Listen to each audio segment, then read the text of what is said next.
So I'm finishing up this little commission.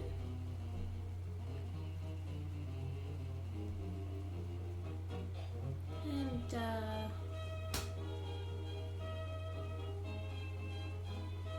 welcome everybody. Can everybody hear me? I'm just trying to be just a little bit more quiet than usual.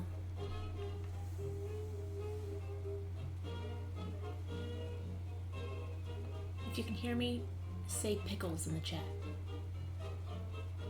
Oh cool, I've got my first person on Periscope.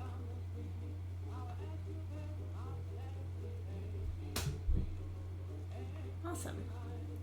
So hello Cliff, hello Lauren Thornton, hello Muffin Hugger, hello Pablo312, and Vilip Vilion on Periscope. Cool, I just joined Periscope. So. Oh, and thank you for subscribing, Ari Besner. Pickles. Nice. I'm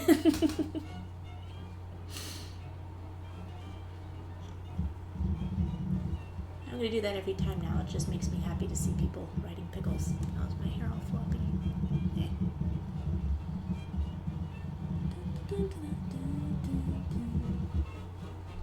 How about so? Just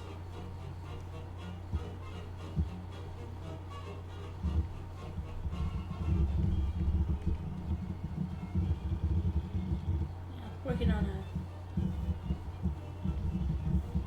DC Trinity shirt. I can wait. So that's the old sketch. And after notes, this is the new sketch. I like this pose. Maybe I'll save this pose for something else.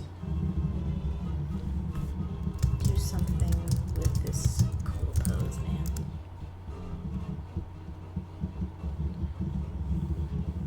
Character could. I see like a big cape going that way. Later. But Luke said I should make him a little fatter, so I did.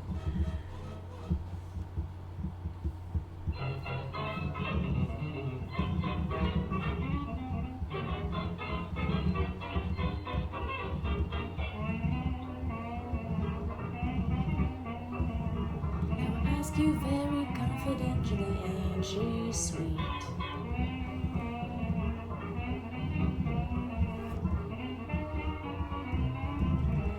Oh, cool. Got another subscriber, Charlize Maristella.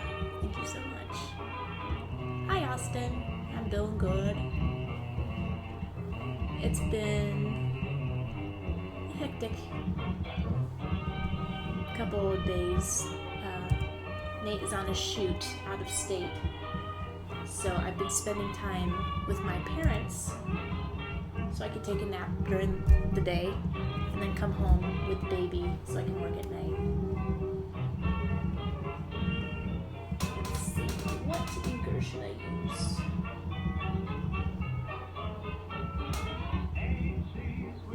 Clean as a whistle. Ask you very confidentially, ain't she sweet?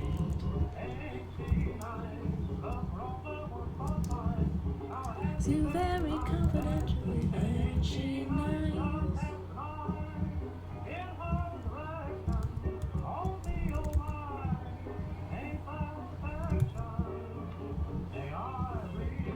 Yeah, I like clean as a whistle.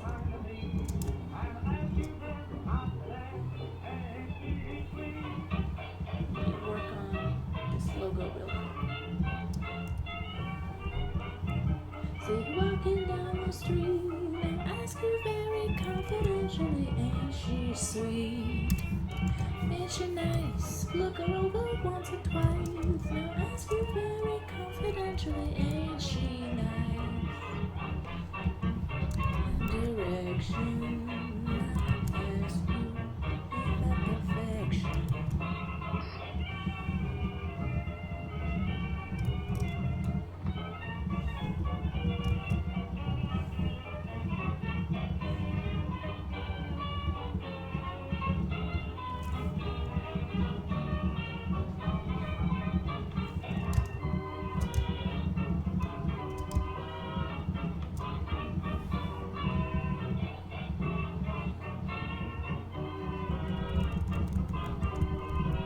So, for all of my new friends on Periscope, which is... Oh, Kinky Turtle, hi! It's been a minute. Thanks for joining. So, for everyone who's joining on Periscope, I just joined up on a whim because I hear that, people are using this platform, and I used to wait years and years before I adopted a platform, and now I'm just like, why not? So, I don't know the particular character of Periscope. Is a drawing live stream something that people are interested in on Periscope? Because I know on Twitch it's sort of like, it's definitely more for gaming. So I don't want to disappoint anybody, so if I should be doing something and I'm not doing it, like remind me to look at the chats more, and remind me to keep talking more, or less, or sing more or less. I don't know what I'm supposed to do. I'm just doing something. I'm being a pragmatist. So nobody be shy if I'm doing something wrong. I'm counting on you to guide me to the North Star.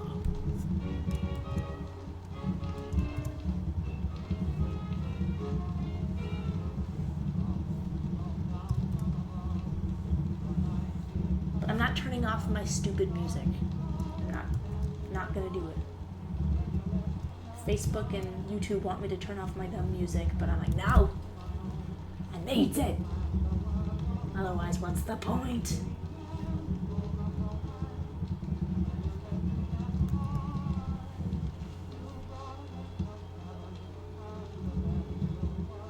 Alright, somehow that looked more like an S when I sketched it out the first time.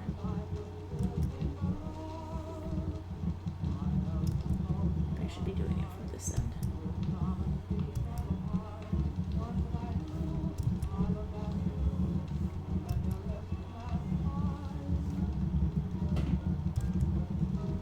We can do it. Just believe in yourself. I believe I can do this. Believe. Oh my gosh, the power of belief doesn't work.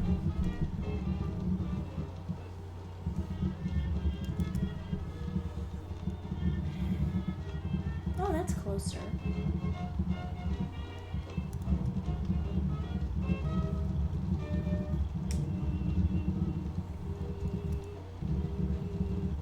Okay, I see the chat moving.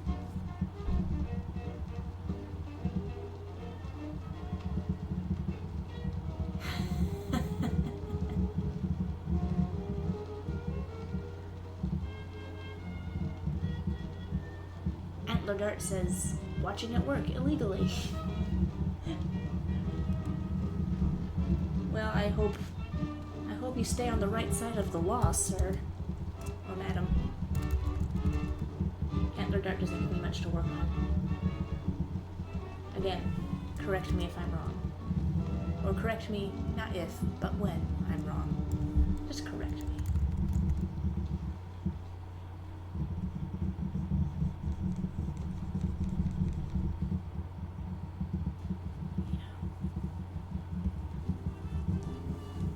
And Cliff says, have to leave at 2 a.m., but screw sleep.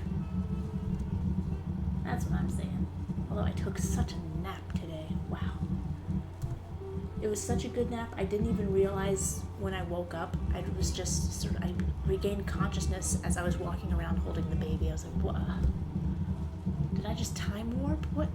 How did you get in my arms? How am I upright? I just remember closing my eyes for 2 seconds.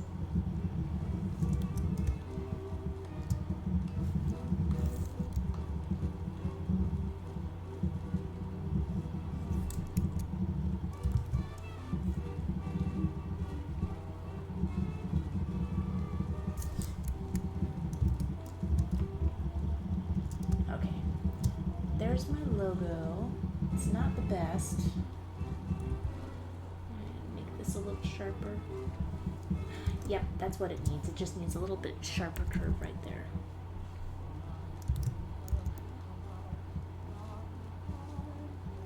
And I have realized I'm one of those people that tends to talk to themselves generally. And it's annoying. It annoys me sometimes that I realize, oh my gosh, I'm saying things out loud and I don't quite realize it. So live streaming has not helped me kick that habit. But you know what? They say just lean in. I'm just gonna lean into it.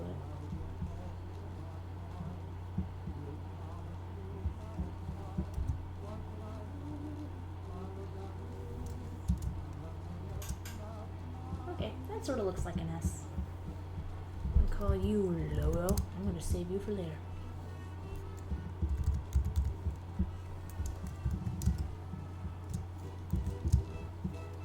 So this should be some straightforward inking right here. Just gonna try to keep the softness of some of these curves.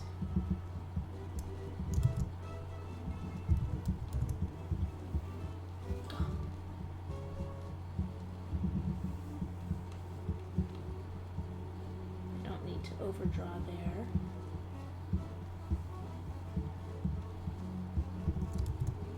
Only for corners. Oh, I'm behind on the chat already. Oh, and Dylan Jeffers says something so nice. Thank you.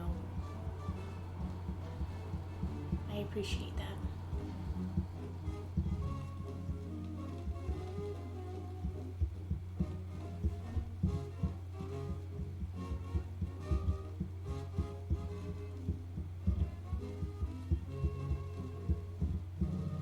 Cheeky T says, got a question. How much am I working with Vivzy Pop? It was not much. It was just 30 seconds. It was right before I had the baby, and I just was between jobs, and I was like, you know what? I really want to do this. And Vivzy's really good at delegating and just making a lot of different people come together and work on one focused goal. So I had just like a tiny little part, and I wish I could have done more because her characters are so much fun to animate, but alas, I can't go back, because now it's just about paying the bills, and I have my own personal stuff that I want to work on too. But I at least got to do a tiny little bit. But it is surprising just how much I've gotten associated with Hazbin Hotel, even just for doing 30 seconds of animation. Just, I hope I didn't overstate my involvement. But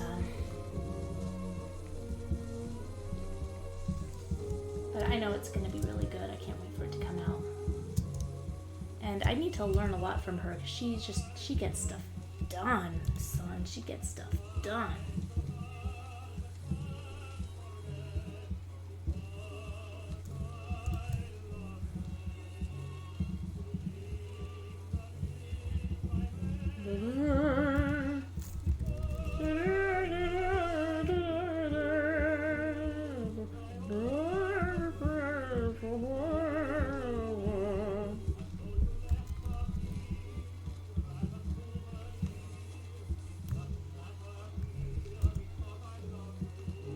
Because I love y'all. Yeah, this is not exactly the kind of music I like from the 30s, but it has a certain charm.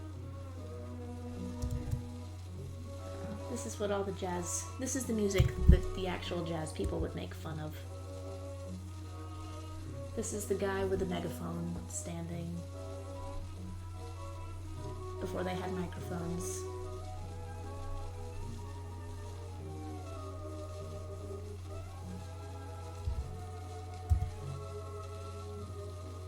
I don't know exactly what one would call this kind of music. It's certainly not jazz. I think they would call it a popular tune.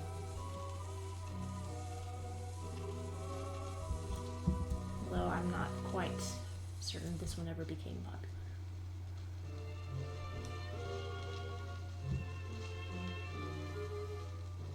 let's do it. Next one. Alright.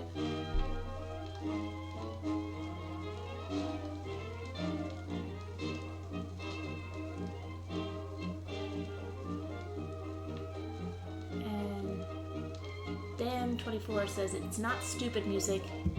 Actually blew me away when I heard you listening to it because I've always drawn animated to Glenn Miller and World War II music. It's definitely 1940s is my favorite era of music by far. I mean, there's music from other genres that I like, and even music from people who are still alive. Wow, I'm really expanding my musical palette. But I just think that big band music is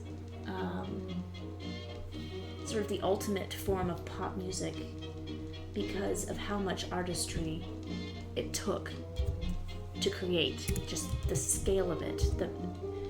It's really hard to comprehend how many moving parts there are in a big band orchestra. It's an orchestra. And they all have to be really good.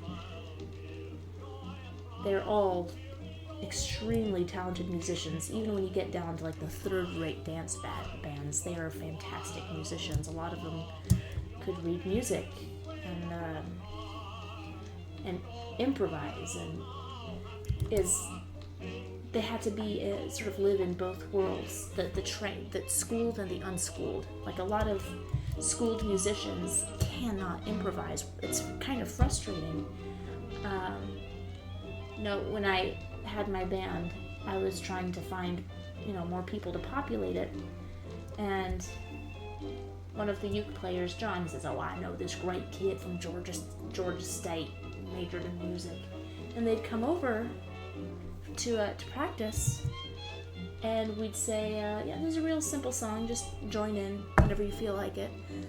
Here's a tab sheet. We don't have sheet music, but you can see the tabs." And there's like, "I can't read this. I need sheet music." I'm like, "Well, just listen to it. It's like G, C, E, G, C, E over and over." And I was like, "No, I can't do it. I need the sheet music." They can't play by ear sometimes. It's kind of nuts. And then you get people who are self-taught, who can't read a single note of music, but they can play anything. And the swing era was all musicians who were the best of both worlds. And every song had to have, even the not so great songs had to have a level of orchestration and thought put into it that it doesn't happen. Rarely happened after, except for maybe the big jazz production, like Quincy Jones and Frank Sinatra albums have a fantastic level of orchestration and thought put into it. But pop music as a whole, over the years you've just seen it get pared down more and more. But now songs don't even have a hook. They have a drop. That's it. It all sounds the same. It all sounds depressing. But that's just my opinion. Now, I am a sucker for a saxophone section. So this music is from the 30s. It predates the era. This is like proto big band music. It's just not very jazzy. But I like to listen to the progression of music. Find out where things came from. Nothing's ever spontaneous. What's really interesting is listening to like somebody like Louis Jordan and hearing the beginning of rock and roll. It's just like, what is he doing? What is he up to? This is the 40s. I swear, this is rock and roll in the 40s.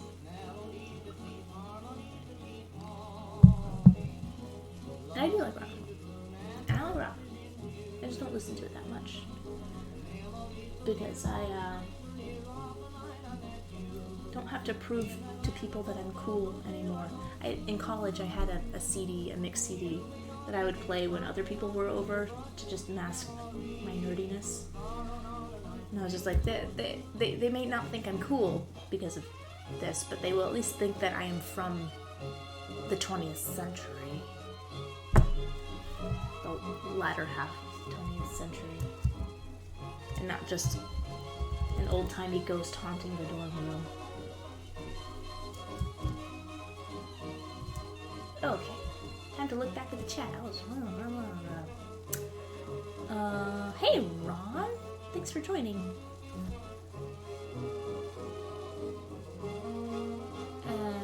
Black Corvo on Periscope says, nowadays there's many options for artists to stream. It's more about building a following. You know, I'd like to do that. I just don't know the best way to go about it, so that's why I'm sort of throwing everything at the dartboard, seeing what sticks. Does Periscope have a platform where people are interested in watching artists draw? I don't know, we'll see. But I just joined and I see quite a few people joining in, so that's pretty cool. Periscope people, tell me, how did you find out I was on Periscope? Because I didn't do any kind of big announcement or anything. Did I show up in a suggestion box? I'm not quite sure how it works.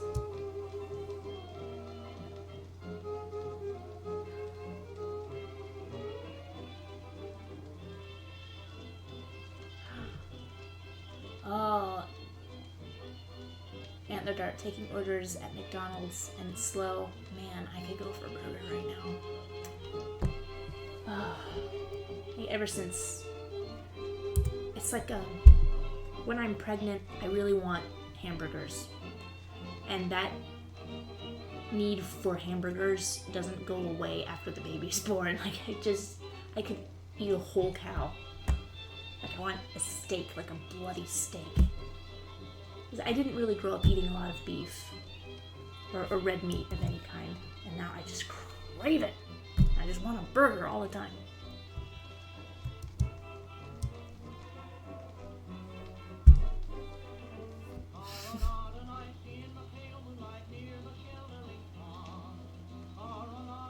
And Ron says, talking to yourself is an excellent method of planning and problem solving. Programmers use it all the time. But isn't that something also crazy people do? I'm not sure if it's something I should indulge in. Oh, and Fairest of Lame says, you mentioned streaming platforms. Picarto TV is a streaming platform for artists that's really nice. Interesting. I have not heard of this. I am going to copy and search.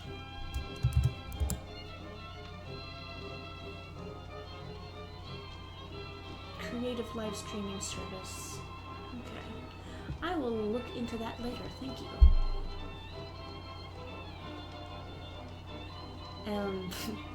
Like Corvo says, let's say you're talking to us instead of yourself. It's a good excuse to not justify it. That's it. I'm not talking to myself. I'm talking to you beautiful people.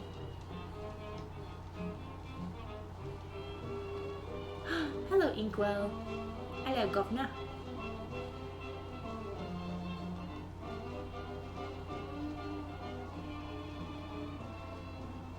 Oh. Tristan says, been emotionally feeling like garbage lately. I'm very sorry. It's a hard thing to come out of.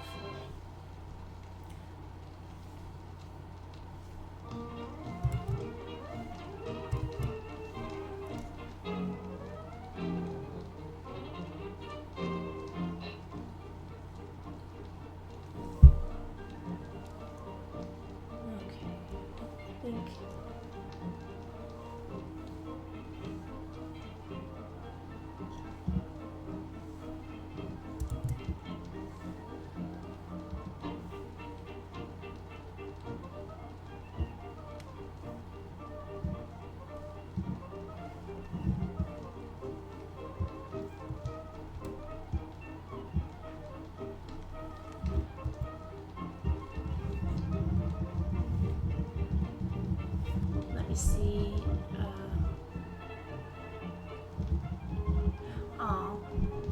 Alan Jeffers says, pardon me if I sounded like a crazy fanboy. I can never watch these live streams, sadly, but I felt like finally saying something. Say all you want. I'm here for you guys. And also, since I don't get out very often anymore, not that I ever did, but it's even less now, it is fun to talk to.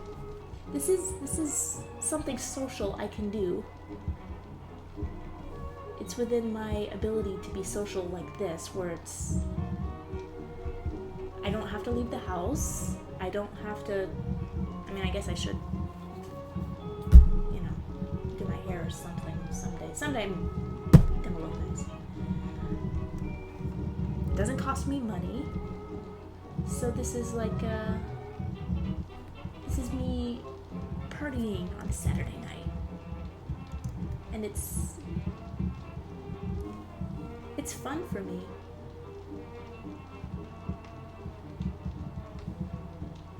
And I hope you guys like it too. I know I can sort of blather on sometimes, and then, I was talking to myself out loud, but also when I'm trying to talk out loud, and I'm also drawing, sometimes I forget to keep talking. My brain keeps thinking, but my mouth stops making words. And I realize, holy crap, I'm supposed to be talking. And I haven't been. How boring for everybody. I've got a lot of things to work on.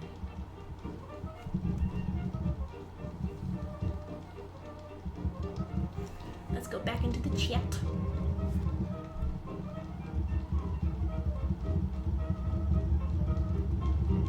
And Cheeky T says, can't wait for what's to come with Has Been. Excited to see your work. Aw, thank you. Love your stuff and hope your life is going well so far. Thank you. I hope your life is also going well so far. I was just talking to my parents today, just about family stuff, family problems, and I just realized I just want everyone to be happy. Why is it so hard?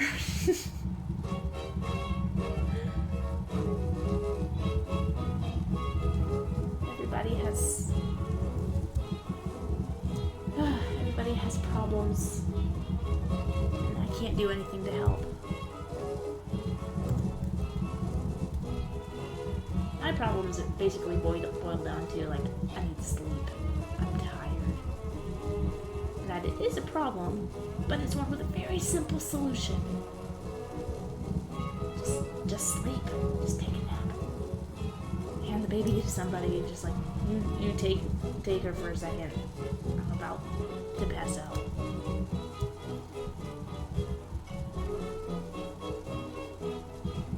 It's like when you have a problem that's very, very basic like that, nothing else really bothers you. Like, I grew up being very anxious and shy and worrying about things all the time. Just everything all the time. And now I still worry, but I'm too tired to worry about this the way I normally would. So I'm gonna put that on the table over there. Do I love you? Oh my, do I, honey? Indeed I do, do, do, do, do, do, do, do, do. It's funny, I've only ever heard this as a really great jazz tune.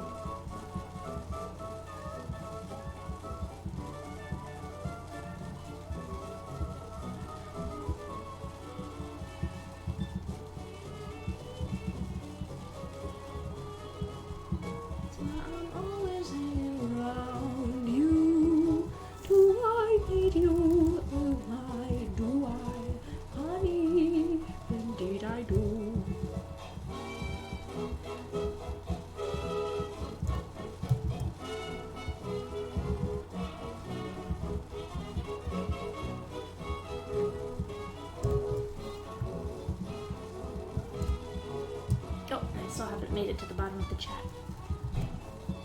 Let me see.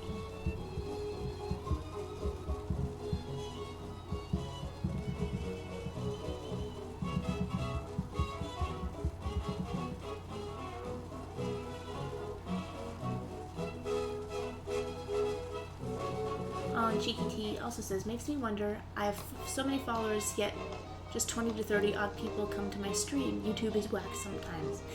I wondered about that, because when I started streaming, I was getting like over 100, and I don't know what happened. Are people not getting notifications? I don't really get it, but I know that YouTube's algorithms have been going whoa lately, so.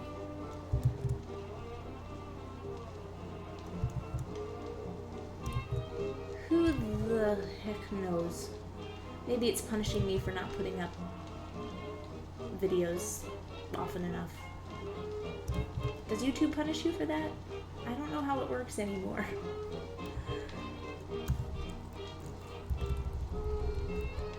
I don't even know, like, when I get a super chat sometimes, I'm like, awesome, a super chat. Whoa, where does the money go? I keep trying to find out how to just see, you know, a listing of all the super chat stuff. I think I finally figured it out, but I didn't bookmark it, and I forgot again, and I'm just too tired to try and look it up again. You're gonna notice that's a theme of me saying I'm too tired to ...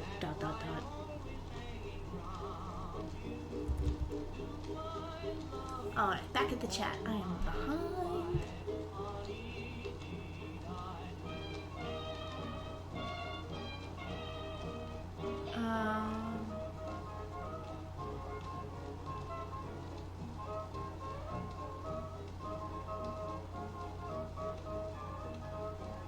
Tombo Cartoon says, thanks for the follow on Twitter. You bragged about it to your friends. Well, I hope it's worth well, you're welcome. But I follow people on social media when I know, sometimes it's just like I like your avatar. I'm like, huh.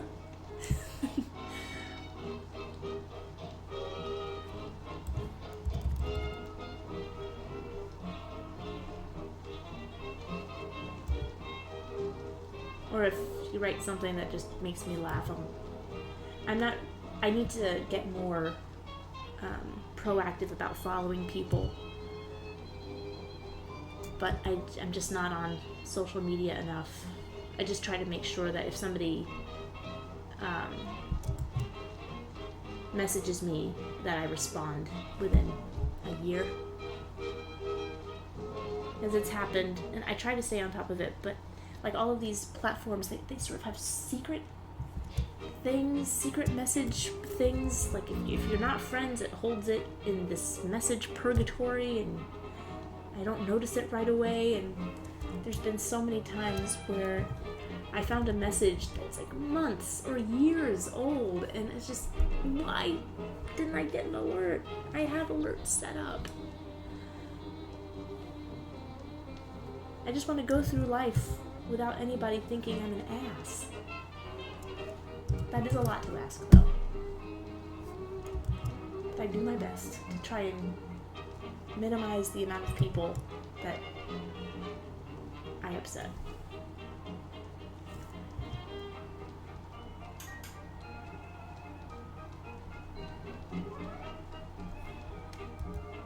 Because life is hard enough. I don't want to make problems where problems don't need to be.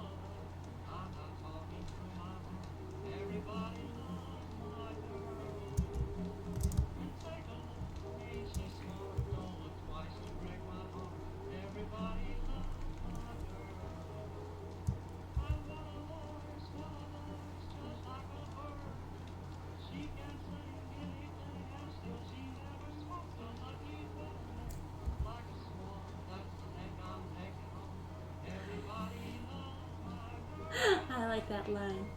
What a neck, like a swan, and that's the neck I'm necking on. Wow, that's a lyric.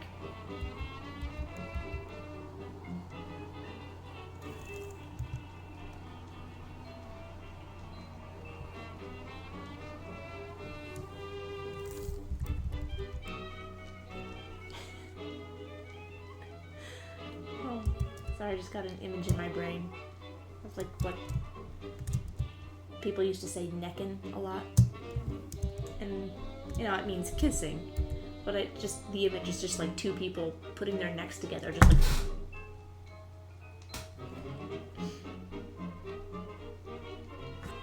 I don't know, I'm gonna use that for a gag someday.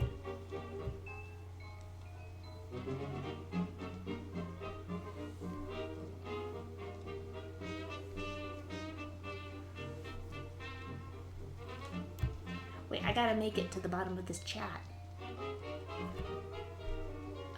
Inkwell said, finally got to meet Rob Paulson and Marissa March at a convention.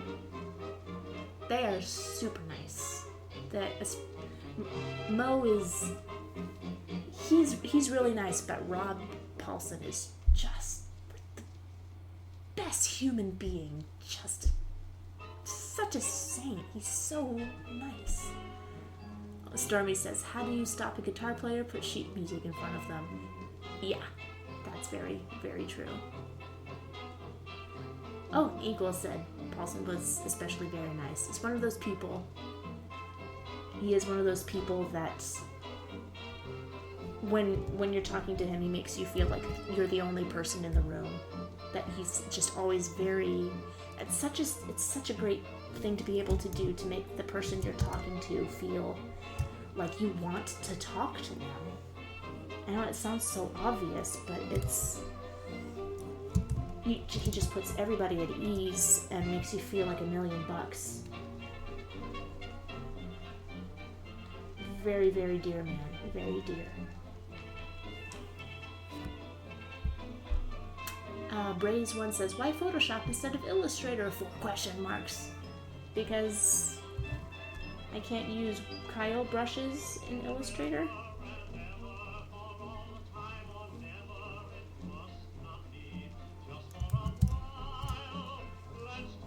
I don't like to do vector unless I absolutely have to.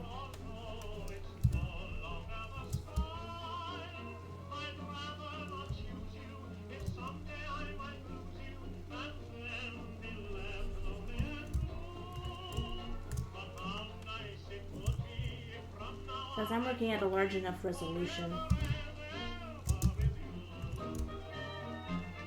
Like, this is going to be for web, so it doesn't really need to get blown up. Get blowed up.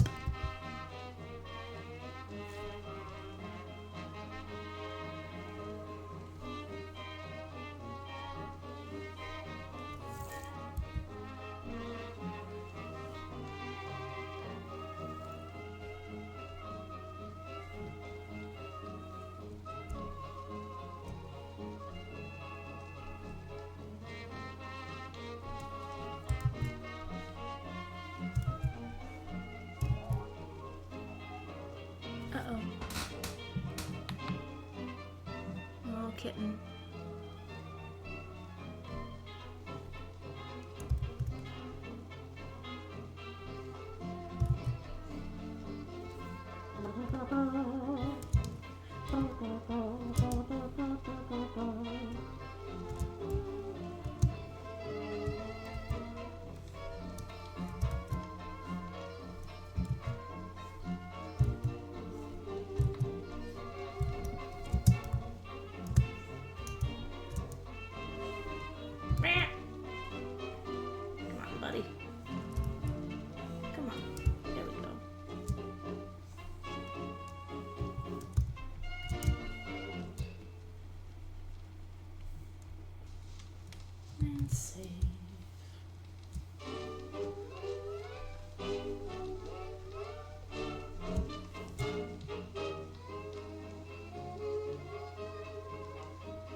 Cartel.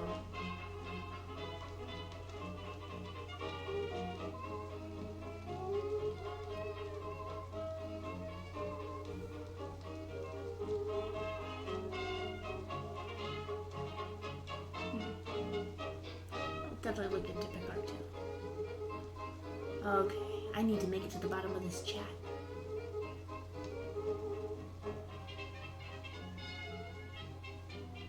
Eagle says, what song is this? This is a good time to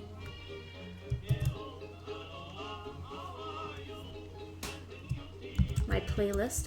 As usual, I am on archive.org. This is a playlist called the Radiolites. And I clicked on them because I liked the name Radiolite.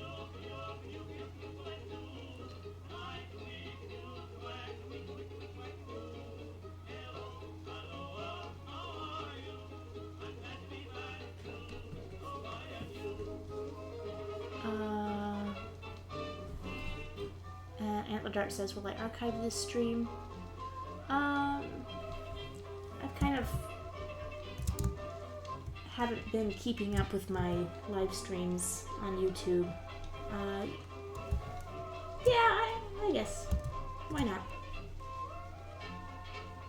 As if it gets flagged for copyright infringement, I might not bother. It's just YouTube doesn't like my music picks. Even though it's always public domain, I don't understand. I thought public domain means that you get to use music for free. But I don't know. The internet is weird. Music is weird.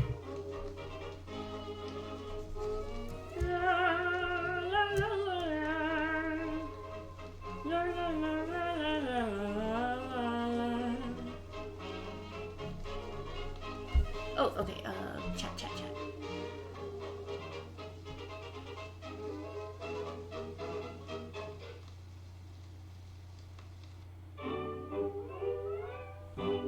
Tombo says, it's midnight where I am. Going to bed is pretty late where you are. Yeah, it's 45 minutes till midnight. Maybe the streaming time isn't ideal. Normally I stream during the day.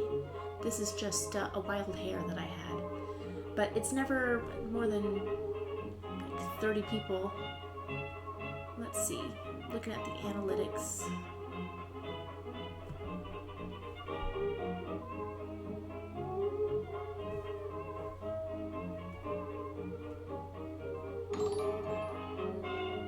Oh, thank you for hosting my stream. Yeah, 31 people on YouTube. That's fine. And Ariane says, oh, YouTube hates artists. I kind of feel like YouTube hates everybody. Like every time I follow somebody, they're like, yeah, YouTube is, not sending people notifications, and I know they have all these justifications for why they unsubscribe people without them knowing, and because I used to have way more subscribers, I think. I was just surprised the last time I checked it. I was like, I thought it was much more than that. I don't know. Just trying to survive until I have time to really focus on original content again. There's another reason I like live streaming.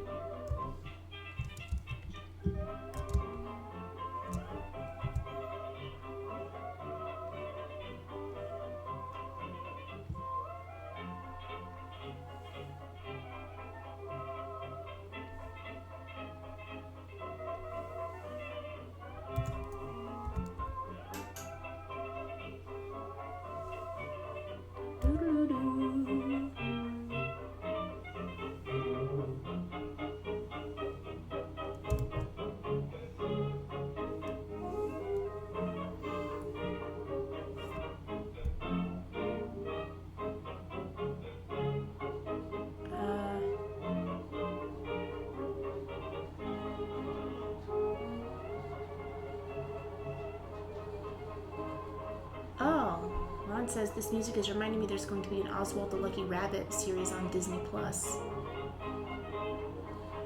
I mean, I guess that's great, but I don't want to do a 1930s cartoon series.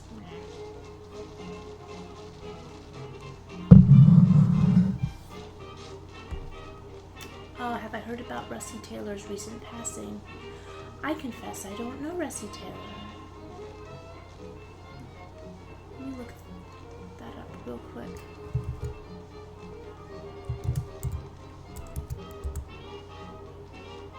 Oh, the voice of Minnie Mouse. Oh, that's right.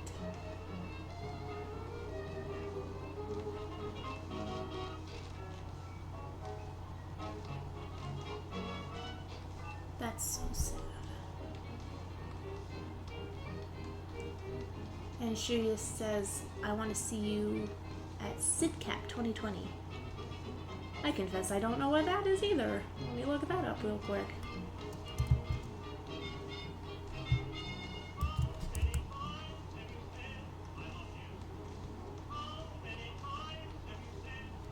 Guessing SID Capital. I'm guessing it's a convention, but I don't know exactly what it could be. Oh, and hello from Facebook. Hello, Flavio. So that's where I was.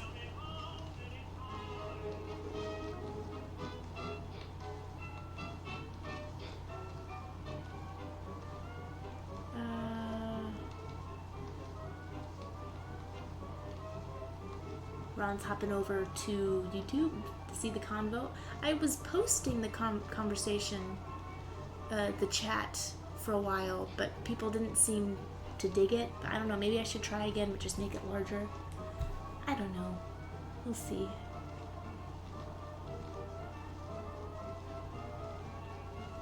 Oh, is SidCon Canada?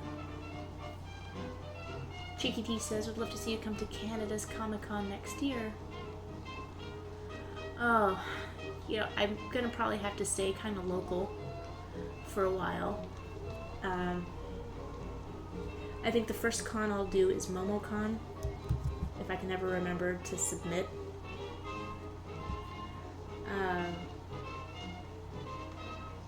Because they have their booths open for like 2 weeks in December, and I always forget. Maybe this year. But I would go to CTN, and that's just in California, across the country from me. And oh gosh, it's so expensive, and I never broke even. And I didn't get to do any fun stuff either, so. For cons, I'm definitely going to be doing Path of Least Resistance for a while, until I have more merch that I can sell. Right now I've only got 2 books. 2 books? Yeah, I've only got 2 books. Hopefully I'll get started on my pinup book and crank that out real fast. I have a feeling that'll sell pretty good. Or better. At least.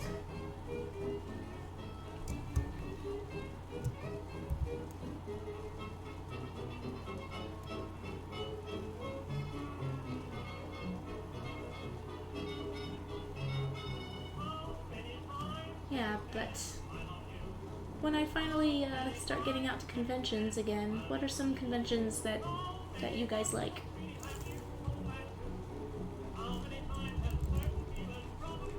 As just right off the bat, I'm not ever going to do San Diego. Just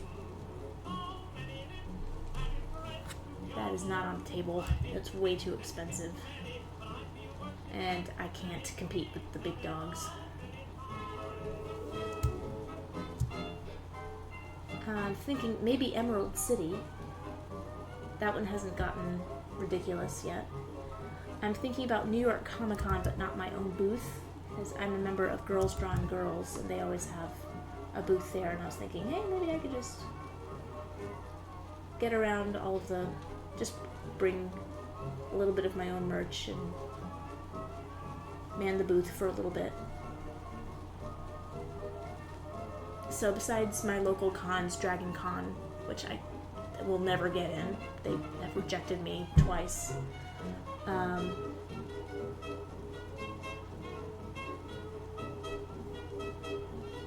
MomoCon, if I remember to register.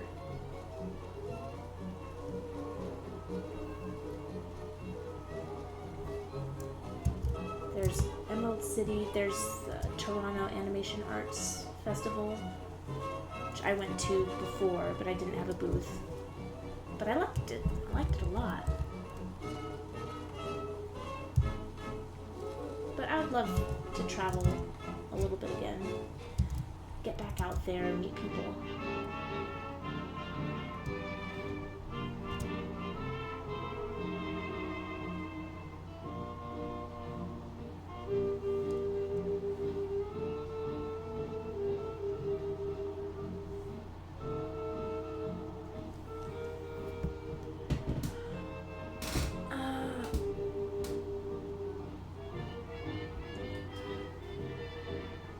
CIDCAP is a Congress for Students of Animation in Guadalajara.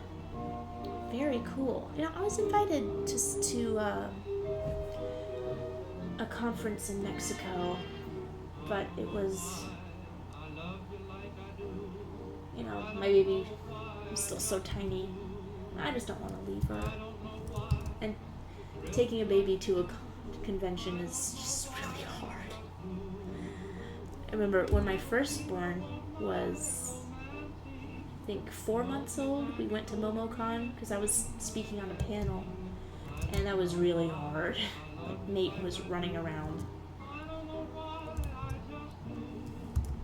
just trying to keep her from screaming her head off while I'm on the panel, and I could see him outside the door of the conference room, just like going back and forth. I felt terrible, but it was kind of funny. Okay. So these characters, if you've been on my previous streams, I've been working on these superhero character kids. It's part of a commission that if Luke is Luke in here. If you're here, Luke, holler. But he's got this really wonderful business, speech therapy, and he has an idea to, oh my gosh, where's all my work gone?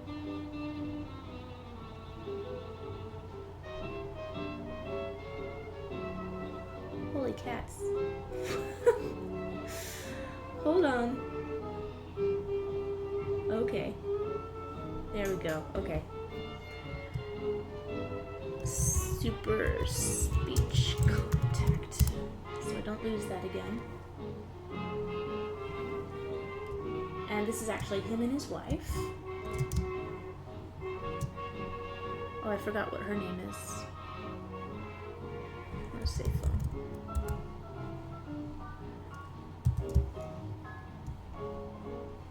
Yeah, it's about helping kids.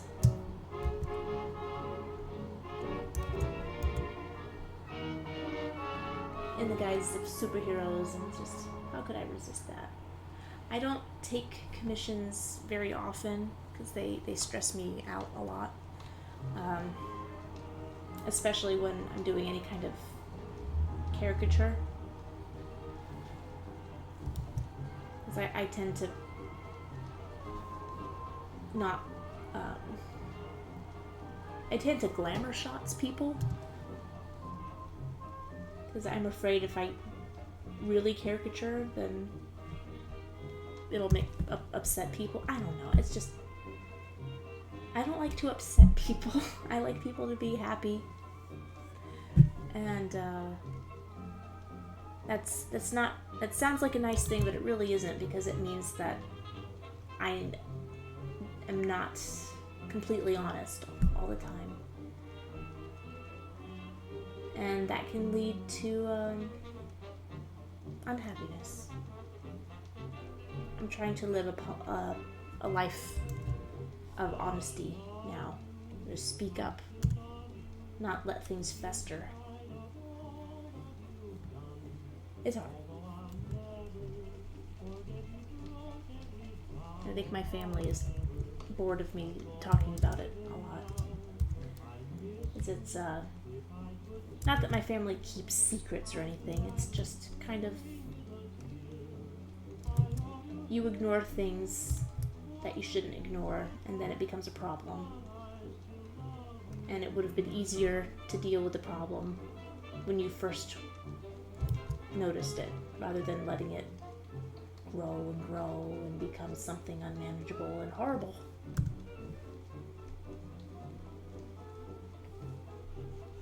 So I'm trying to teach my little girl to be honest, to tell the truth. And I guess even if she's done something wrong, she needs to tell me the truth about what she's done, because it's worse to not know. But she's, I can tell when she's lying, because her eyes get really big and she's just like, I'm gonna make myself as cute as possible so you don't yell at me. And she literally bats her eyes. She just looks at me.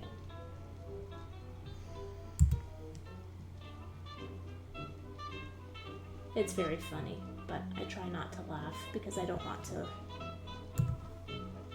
let her think she's getting away with things.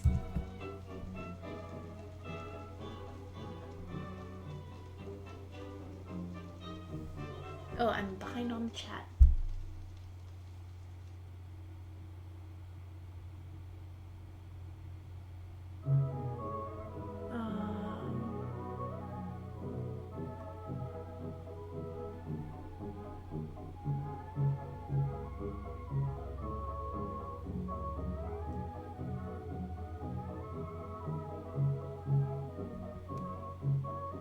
Tombo says, have I ever applied for a film grant before? Any advice? No, I never have. Maybe I should? VidCon. MomoCon is supposed to be quite good, but it's an anime con. You know, it started out more as an animation con, but it has become more about anime in the last couple of years. But I still think that there's space for just regular animation folk.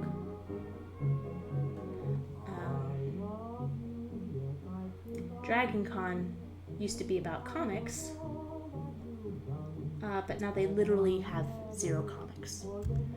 But they still insist that people in their artist alley are comics artists.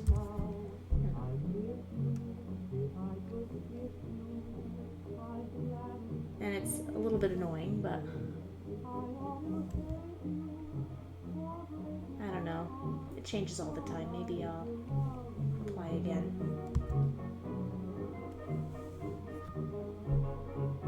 Honestly, isn't every con an anime con now? I think every con is a cosplay con now. Like it's instead of, you know, animation and anime and comics, it's all about corsets. Like I go to the vendor's hall and all I see are corsets everywhere. Where are the books? Oh, Tristan, you were drawing me. Pothead? Pothead? Excusez-moi. Know this well. It is a teacup. Tea. It's even decaffeinated. It's a mint tea. I am so the opposite of the thing you just called me. And I know you only meant it as a cute little pun, and I appreciate puns. But this is how rumors get started. Not that there's anything wrong with that, but it's just not me.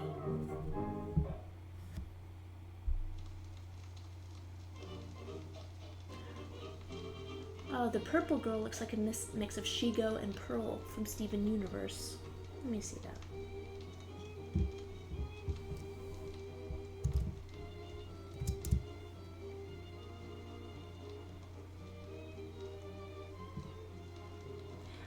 I call her Swizzle. I definitely had an idea there that I didn't really... I just, at a certain point, have to be done.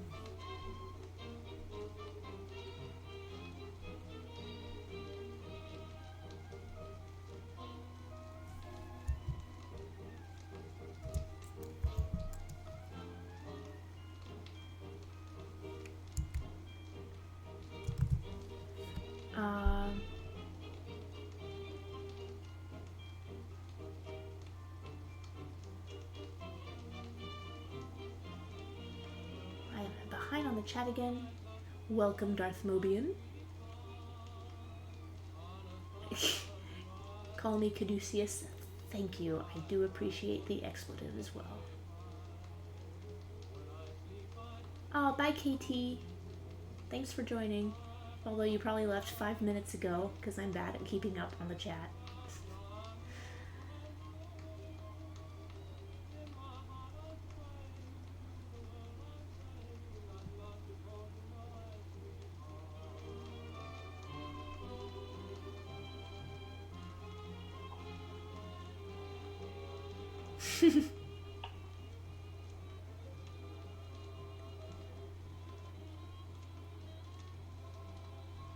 And Ron, you've hit on something too. Is that part of why I like my local con is because I know an artist, I'm a friend with a car, so I get to be her helper and get an exhibitor pass. I will go to any con if it's for free. And actually the very first MomoCon I got to go for free because where I was working had a few free passes, and it was amazing. It was amazing. Not only did I get to go for free, but it was the first, maybe it wasn't the first year, but it was still one of the first years. It was the year that Rob Paulson, Jess Harnell, Tress McNeil, and Maurice LaMarche and Randy Rogel did their Animaniacs live tour. And I got to sit like right up front as they were doing all these songs, and Randy Rogel was playing the piano, and Dante Bosco was also there. So they were doing a lot of script reading, like that one where they were doing The Matrix. I found that thing of the Warners reading the Matrix script. That was MomoCon, and I think you can hear me laughing in that recording. And and there was this amazing panel on Avatar with the Sifu both Sifus that choreographed all the martial arts on Avatar, and Dante Bosco was on that panel too. And it was also amazing. It's just, I didn't have to wait in line. There was no waiting in line because it wasn't overpopulated. It was like just the right amount of people. The halls were all full, but everyone could get in, and everybody was polite. There was no pushing, shoving, or screaming. And Mike Reese was there too. He's the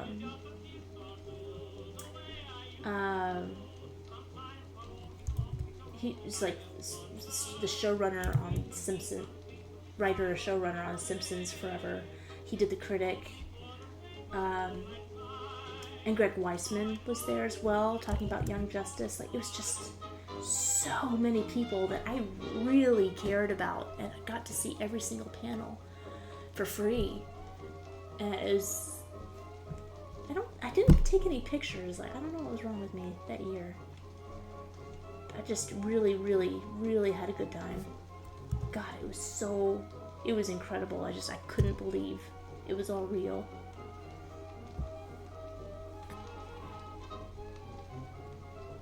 And ever since then, MomoCon hasn't had as much representation of a broad swath of animation. It's definitely more like its scope has gone. Because I look at the lineup every year, and I'm like, am I going to try and nudge my way in there this year? Because I mean, I could contact Asifa and be like, hey, could I help out with any panels? Do you need a portfolio reviews? Because I think the last time I went to, I don't even remember which one it was. Was it MomoCon I was doing portfolio reviews? I don't even remember, but I was like, I could get it for free. I'm there. Yeah, I remember I was pregnant at the time. So it was within the last 2 years.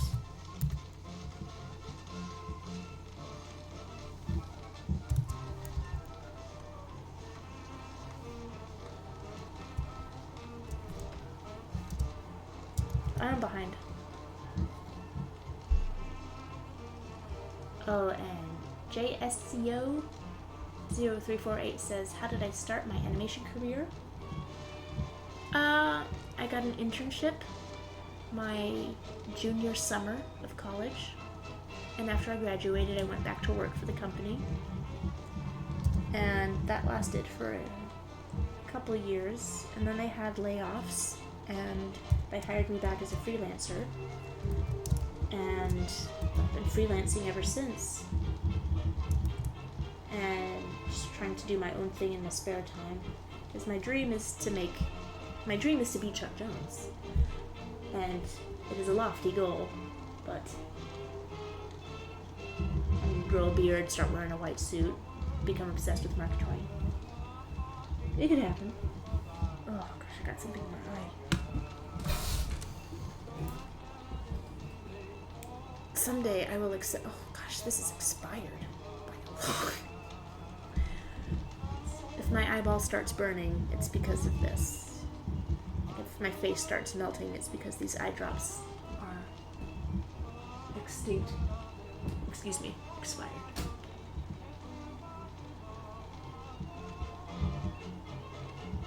This is riveting, huh? Watching somebody put eye drops in. Now I can pretend to cry. If you can cry on demand, that means you can get work as an actor, right? It's just, I don't know where this relationship is going. You didn't take my cat to the speech therapist. And sometimes I just don't know if you really care about papayas.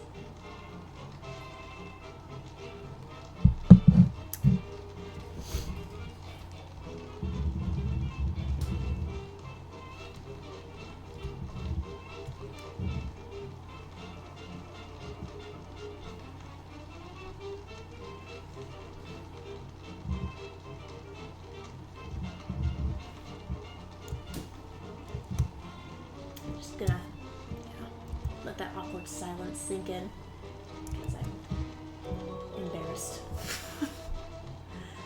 Oh, thank you, Brienne, for donating through the super chat. Let's see if you said anything. Okay, Brienne. Again, thank you for the super chat. How do I find inspiration to draw?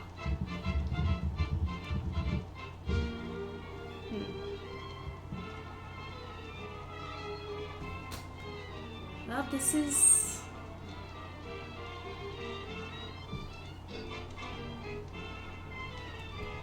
It's something so personal. You can't really get inspired by somebody else's sources of inspiration. It has to come from things that you care about. So think about things that you care about. Think about things that you want to say. And if it's just a matter of getting some confidence, just try little exercises. Just try drawing really simple shapes. Or come up with a drawing challenge for yourself. Anything to get you over the fear of making mistakes.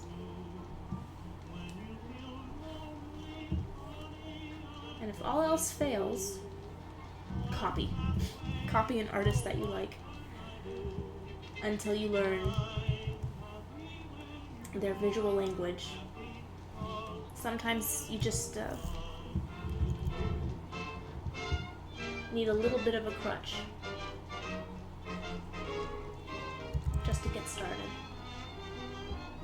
Now, I use the term visual language a lot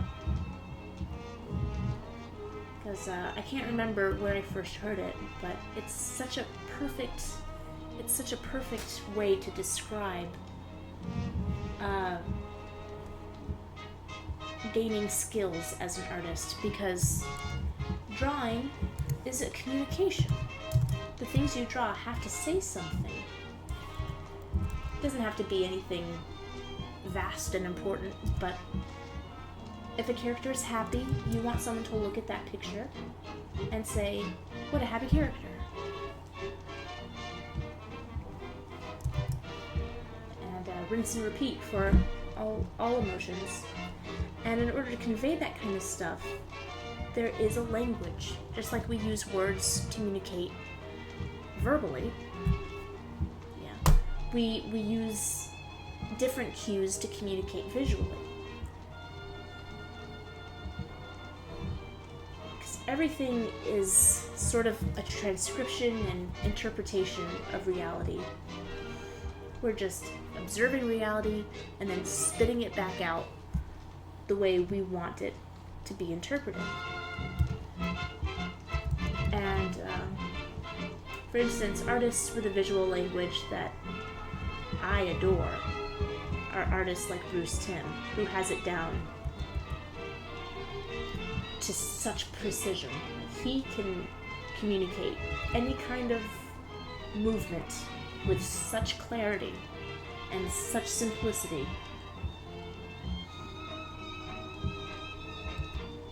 It took years for him to develop that visual language, and he himself was inspired by artists like Alex Toth, but Bruce Timm distilled it, and I admire him so much for it, even though I have a friend who hates Bruce Timm because he draws everything the same way, and I'm like, but he figured it out. He ascended to that plane of being able to draw anything with absolute clarity. He reached artist nirvana. We must learn from him. And so if you try to copy from Bruce Timm, don't just copy the shapes. Understand the thing he's communicating.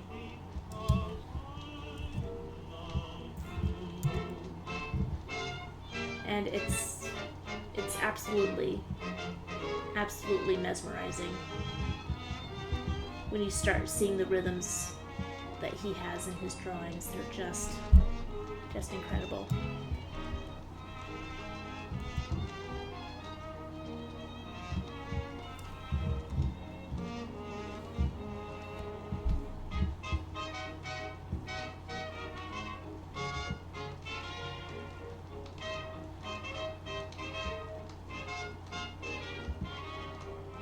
What would Cup of Joe's sidekick be called? Minty? Because I like mint tea a whole lot. Call me Caduceus. Nicely done.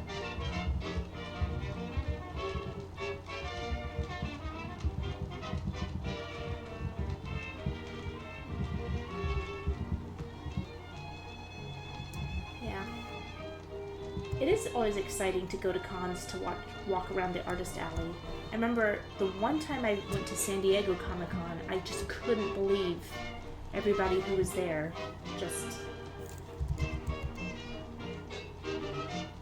That was a fun time, just exploring the artist alley at Comic-Con. But everything else about Comic-Con is ridiculous. It's probably even worse now. I went in 2012. And even then, it was so crowded. So crowded. Just who are all you people? Why are you here?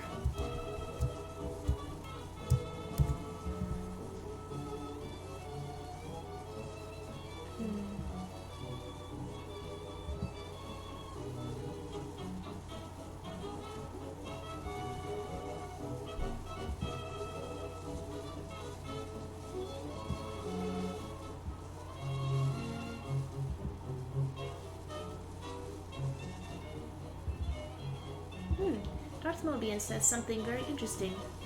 People have been searching for something new that reminds them of a time they either miss or never lived through. People want a new classic.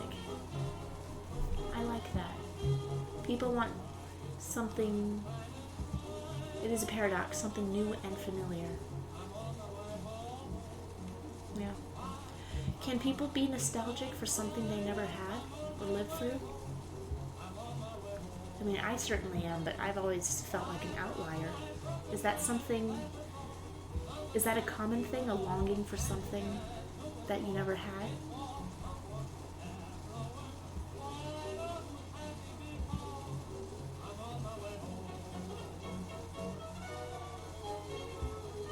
Tombo says, kind of a weird source, but Jerry Seinfeld once said he practices writing jokes like it's a muscle. He would write 1 joke per day. Once he got good at that, 2 jokes per day, so on and so on. Well, this is an interesting point. I want to make a video about this, about inspiration and how all sorts, you can be inspired from anything, and you should. Because one of the things that concerns me, or I wouldn't say concerns me, but one thing I don't like about the animation scene this day and age is just the homogeny. Like, people are starting to draw more and more the same. Like at Disney, like, they literally use the same model for all of their female characters. The same model was Elsa and Anna and their mother, and that's not cool. And people often, if they like an artist, they just, like, I like Bruce Timm, so they just copy Bruce Timm. But you have to go deeper than that. It's like, okay, I like this artist. How did that artist become who they are? What did they like? And, you know, Bruce Timm loved Alex Toth. Watch those old Hanna-Barbera cartoons. See, who is that amazing Hanna-Barbera character designer? Or like I mentioned, Chuck Jones. I love Chuck Jones. What made him tick? And you'd go back and back and back. What kind of music did they like? Let's listen to that music. Watching Bugs Bunny cartoons. What's this reference? How are they making this joke so funny? Did they come up with that joke? Is it a reference to something? Like that book review cartoon with Daffy Duck. What is that weird Russian thing he's doing? Oh, he's Danny Kaye. Let's watch a couple Danny Kaye movies. Wow, Danny Kaye is amazing. And going back to Chuck Jones' approach to character was like 1,000% informed by Mark Twain. Go back and read some Mark Twain. Inspiration is a holistic thing. It's not just about art. It's about life.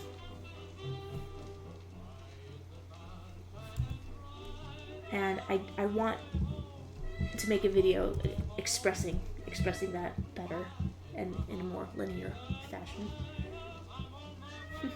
Mark Twain and Danny Kaye.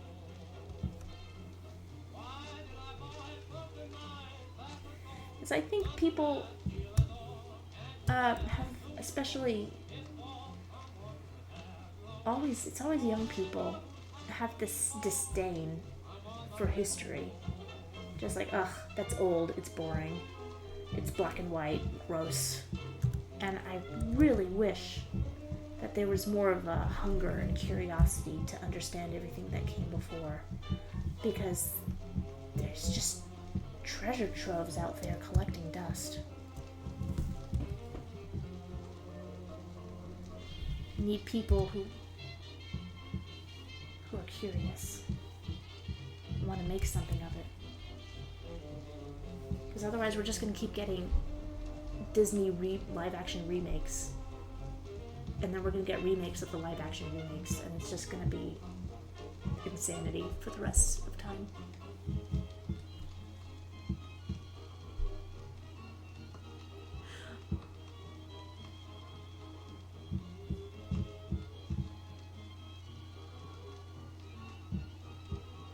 And the Mad King Nero says, what's my favorite animation? I really like nonsensical musical cartoons. So we're talking Blame It on the Samba, All the cats join in. Anything, any of the musical cartoons Friz Freleng did in the 40s.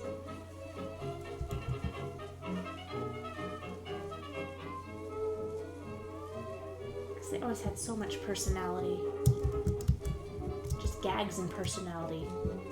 We don't need no stinking story. We got gags and personality. And I keep trying to pitch that, but people want story now. They're just like, no, but they're just cute and they're running around having a good time. It's fun, it's entertaining. It's visually nourishing. Yes, but what's their season arc? I tried doing that and they're like, this is too complicated. I'm like, what do you want from me? I'll figure it out someday.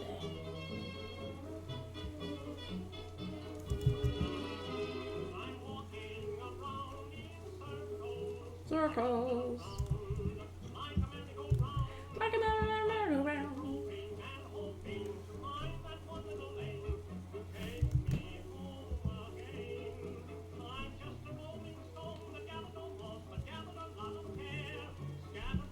Okay, need to get back to the chat.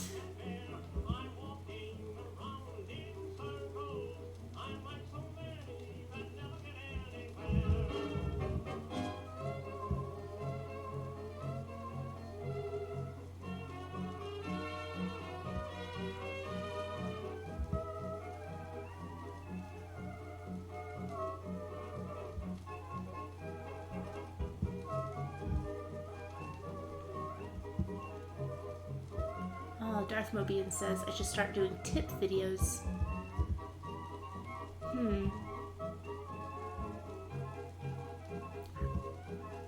don't know if I have enough tips. Like what?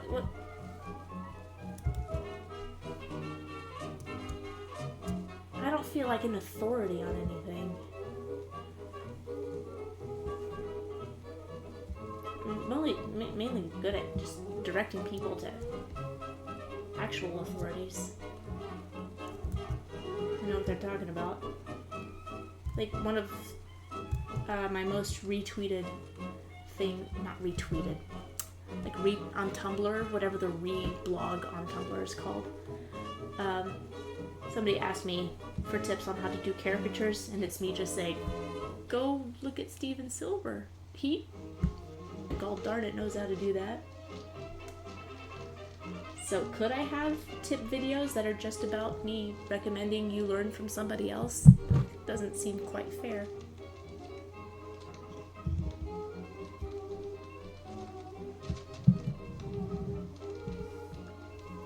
Oh, and Ronald says the German word Sehnsucht, longing and nostalgia for a far-off home one has never visited.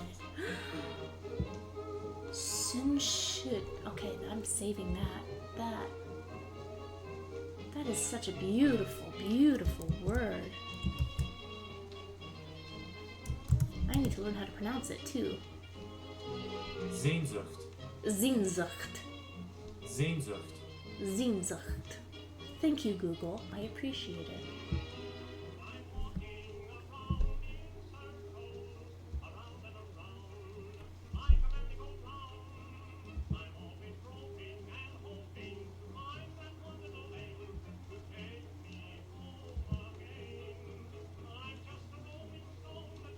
And Ariane says, it's a shame that Disney hasn't made a full movie with the Paperman tech yet.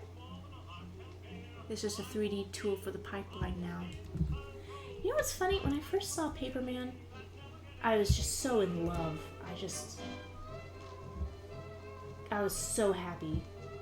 But then the next time I saw Paperman, all I could see was the 3D underneath. And I thought, why didn't they just animate this in 2D? Oh, yeah, you know what it was? I saw Paperman, then I saw another contender for the short animation Academy Award was called Adam and Dog. If you haven't seen Adam and Dog,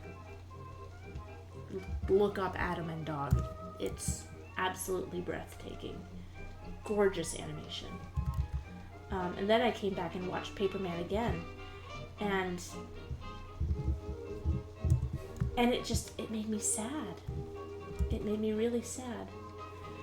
And while I would prefer, I'd prefer a movie done with Paperman, the Paperman technique over, I don't know, another Frozen. It's like display food. It's like the dessert tray that's full at the restaurant that's actually just plastic. And you're like, I want to eat that, but I know it's not real. It's frustrating.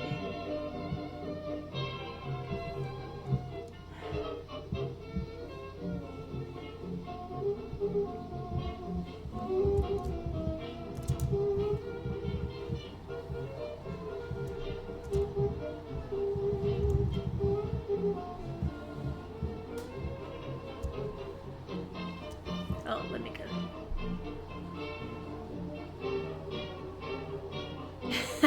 Brienne Doria says, have y'all watched the Lion King remake? It sucked butt. You said butt. I haven't seen, the only live action remake I saw was Jungle Book. And, I thought there was potential for Jungle Book to be really, really good. Because it's nothing like the original story. And I still think to this day, the best adaptation of the Jungle Book, as in the Mowgli story from the Jungle Book, is still Chuck Jones' 5-cent cartoon of Mowgli and his brothers. That captures the spirit of the actual story, the darkness of it, in a way that I guess any other version is too afraid to attempt. But I just thought it wasn't entirely one world or another. It was just It's just Like all these remakes are except for when they make you want to fling your computer out the window for how awful they are. Oh my god, I couldn't even stand watching just the previews for Beauty and the Beast. I do not like Emma Watson at all. She ruined Hermione. And then she said, I'm going to go to college and I'm never going to act again. And then I was like, yes, stop it. Leave. Enjoy your millions of dollars. And then she kept making movies. She's just got so little personality. And it's like you take these beautiful, big-eyed, emotional Disney princesses and you just replace them with these blank faces that... I mean, Cinderella was the same, too. It was like a beautiful girl, but just, there's nothing going on there. Nothing. I don't think people can actually be really attractive unless they've got something going on beneath the surface. Otherwise, it's just like, well, that's pretty. Does it do anything?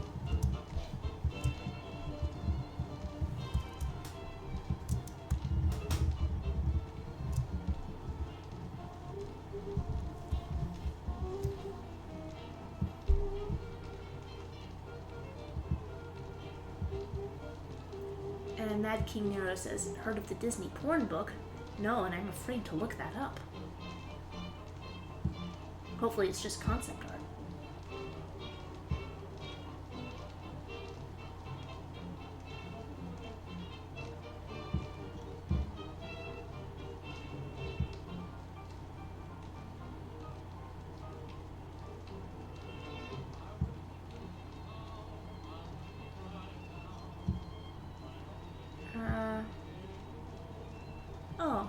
Kitsy and Meow says, it'd be cool if you could talk about your own particular discoveries and understandings of the visual language you use, and perhaps... that's an interesting approach. Yeah, that's the thing. I'm only comfortable talking about my personal experiences and ideas because I'm reluctant to say that I know something for sure, but... Like, I think in my very first opinion video, I said, I want to do an opinion video about something I know a lot about. And I know a lot about my own opinions, so I'm just going to tell you my opinions and why.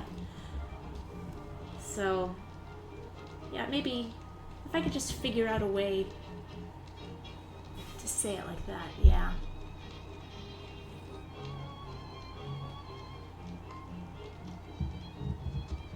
I need to catch up.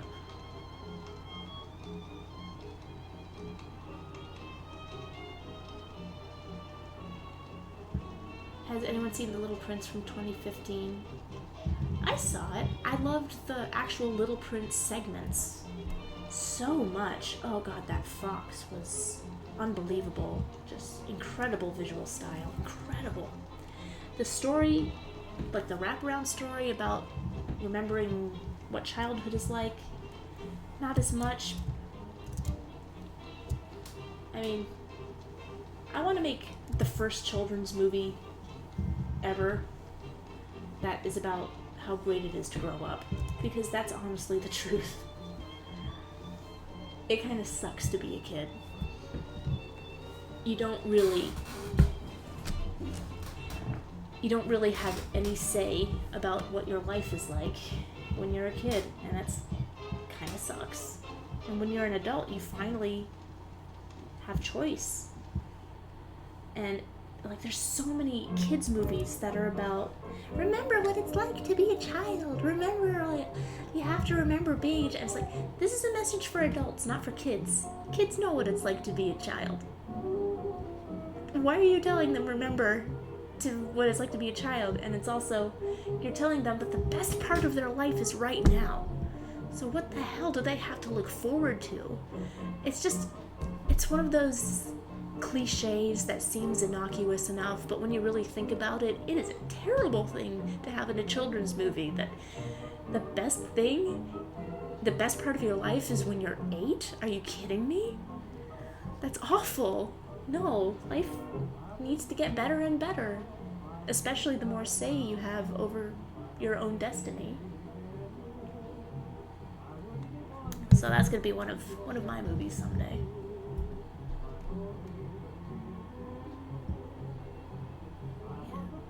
Oh, almost at the bottom of the chat. Austin says, the animated Disney version of Jungle Book focused more on character than story, which I admire. You know, the animated Disney Jungle Book has so little to do with the original Kipling story, and I care so little that it's not true to the source material, because it is so much fun.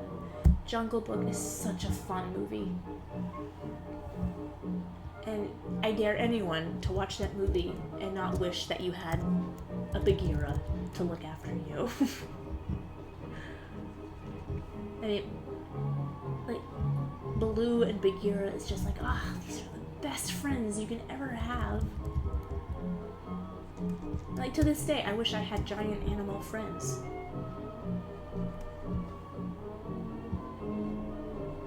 I've always wanted to go to one of those giant cat preserves in South Africa. Like all those videos of people hugging lions. I've always wanted to do that.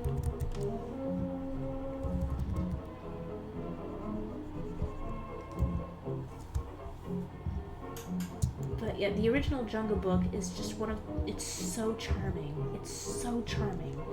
It's definitely its own thing. It has nothing to do with the Jungle Book.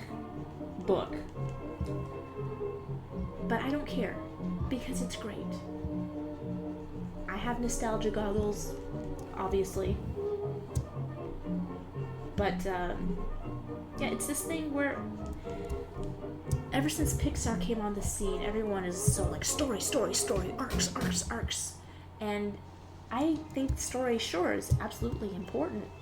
But I think the most important thing is personality. And I can't tell you how many movies we've had in the last 15 years where there's like the main characters have no personality. There's just nothing going on. Oh, but there's a hero's journey and an arc and a third act. I don't care. If it's not a personality that I want to hang out with, I don't care. And animation, and I think this also is a trend in Hollywood overall, because there's not many actors with personality anymore. I mean, it used to be film stars. You would go see anything Cary Grant was in. Like, I don't care what the movie's about, it's Cary Grant. I like him. Or Audrey Hepburn, or Katharine Hepburn, or even if these actors are not terrific actors, they have such big, appealing personalities. You just want to go, pay a dime and hang out with them for an afternoon. And these days, I mean, does anybody go see a movie because an actor is in it? Tom Cruise?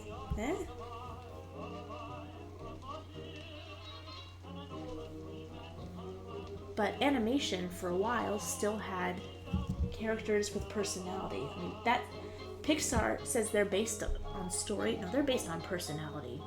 You loved Woody and Buzz and just every character in Toy Story. They say one word, you know what they're about.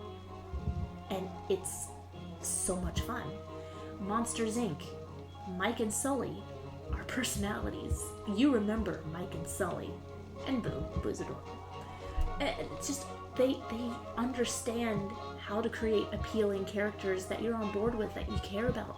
Story, yes, is also important, but I maintain Pixar is built on the foundation of personality, not story.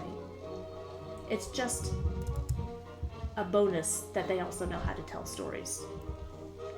And Disney lost its way because it forgot how to do both.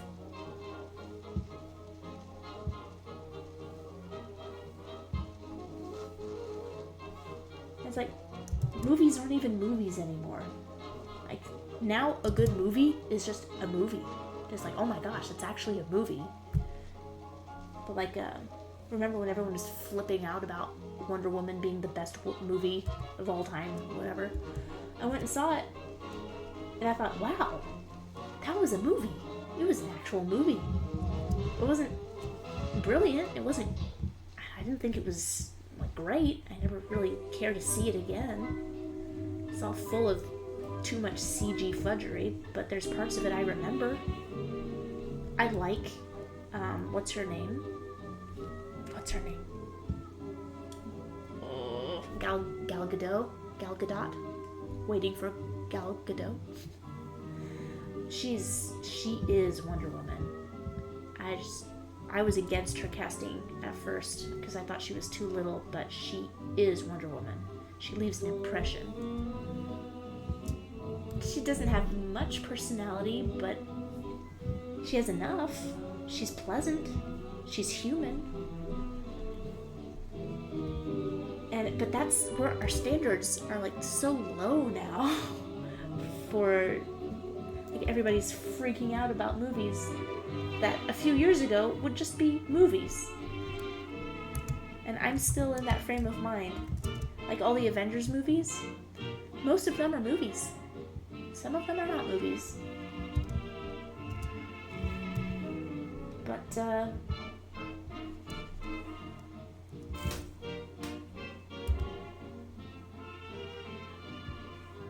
yeah, and all Avengers is worked because Robert Downey Jr. is such an appealing personality. Like, I don't think anybody can argue against that. Who said that the MCU was built on the house that Stark built?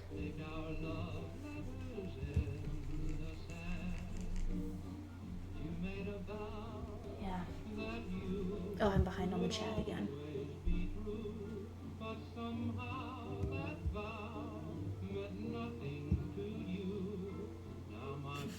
Lazy Student says, I'm still pretty young, so it might be nice to see how awesome growing up is. It might be nice. Oh, should I be concerned that you think growing up is an option? Please stay alive.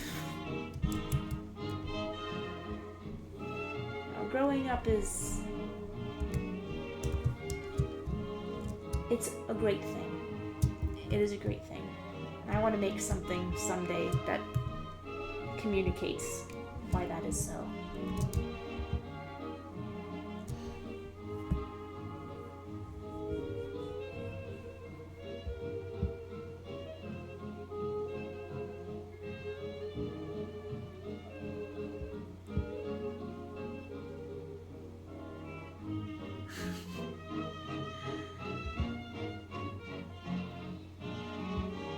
Mad King Nero says, have I ever dabbled in erotic art? What are my thoughts on it? Not terribly interested. I mean, I love pinup art. I don't know if that qualifies as erotic. I don't know. To me, erotic is more intense than pinup, but I don't know what people would define pinup art as. I like cheeky stuff. Like the winky winky nudge nudge. You know, that's that face that pinup girls always make, like, oh, like, I forgot to turn off the oven. You know, the cookies are burning. That's about the extent of it.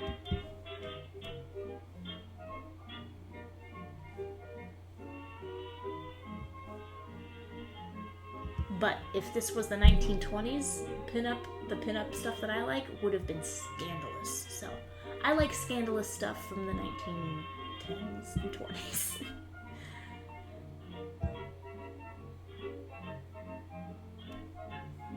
But it is funny.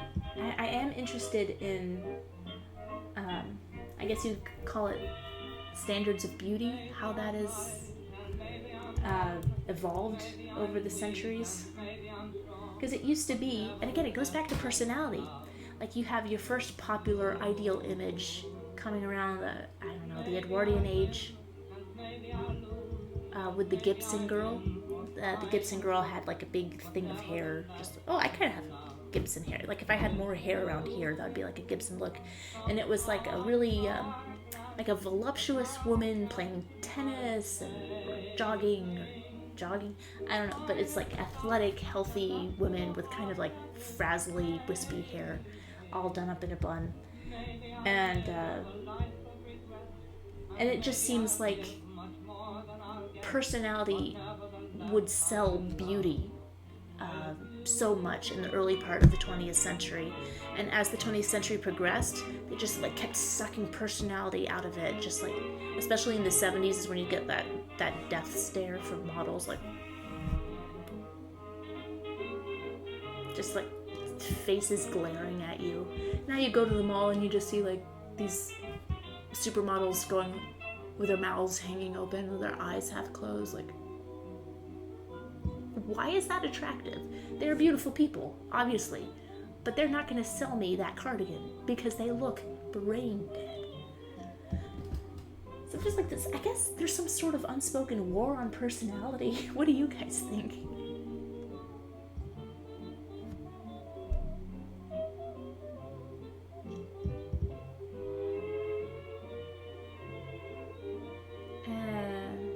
Lazy Student says, Young Seed here, what about Into the Spider-Verse? Oh, I'm glad you brought that up. That is a fantastic movie. Oh my god. Just, I'm a huge fan of the directors, Phil Lord and Chris Miller. Is it Phil Lord? Because I keep getting him confused with the guy from Aardman. Is Phil Lord from Aardman? It's Chris Miller, Phil Lord. Who's the guy from Aardman? I keep getting them flipped. But I have been a fan of them ever since Clone High in the early 2000s. And if you like Into the Spider-Verse or the Lego Movie or Cloudy with a Chance of Meatballs or any of these things that they've done, just watch Clone High. It's one of the best things that's ever been on television. I do need to watch it again to see how it's held up. I watch it every couple of years. But man, just the timing and the turns of phrase and the personality of all the characters. And the voice work is really, really good. It's one of those shows where it's so quotable that I just say things from the show as at least once a day. Maybe I'm wrong. Maybe I'm strong. Nevertheless, I'm in love with you.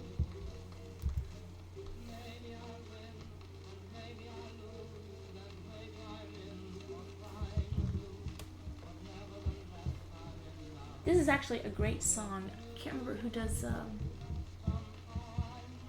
Is it the Ink Spots that do a cover of this? That's really good. No. It's the Mills Brothers.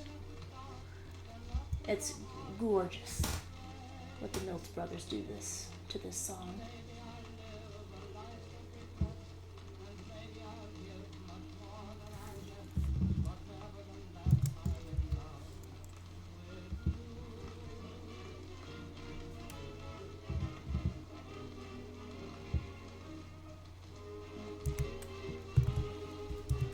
Oh my gosh, it's past midnight. And the Mad King Nero says, how much of you is in your characters? Is that a setup for something?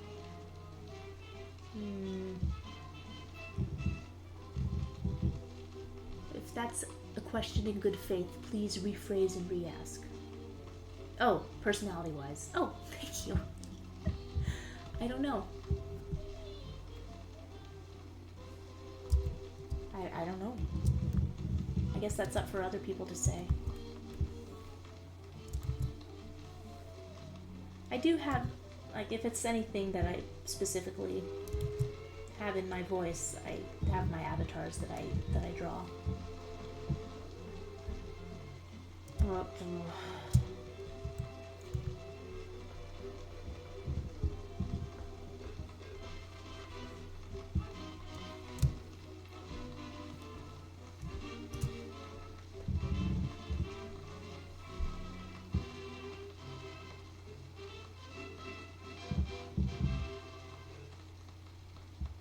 Oh, Lazy Student clarifies from what I was saying. No, I love the life that I live.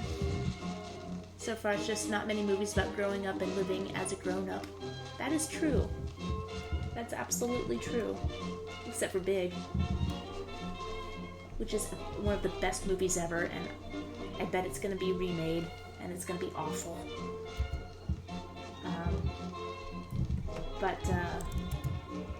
Have you ever seen Big with Tom Hanks? This movie from the 80s. It's so good. It's so cute. There's disturbing implications in the movie, but what movie from the 80s doesn't have that?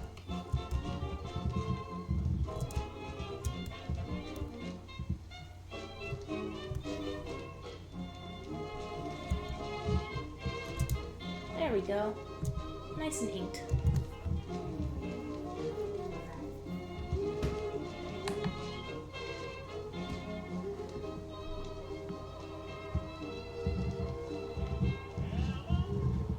Have I watched Forrest Gump? Yeah, of course. Seen Forrest Gump. Everybody's seen Forrest Gump. Have people not seen Forrest Gump? But yeah, also Tom Hanks, yeah. Have I seen a movie called, a new game called Blood? It's like a Cartoon Network game about a girl fighting teachers that turn into monsters. Huh, I think I have. Yeah, I think now that you mentioned it, I recall seeing something like that. Really, really wacky animation.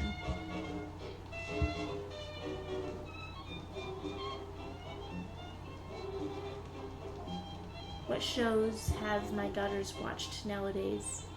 Actually, I want to do another video about being a snobby animator and the stuff that I want my kids to watch.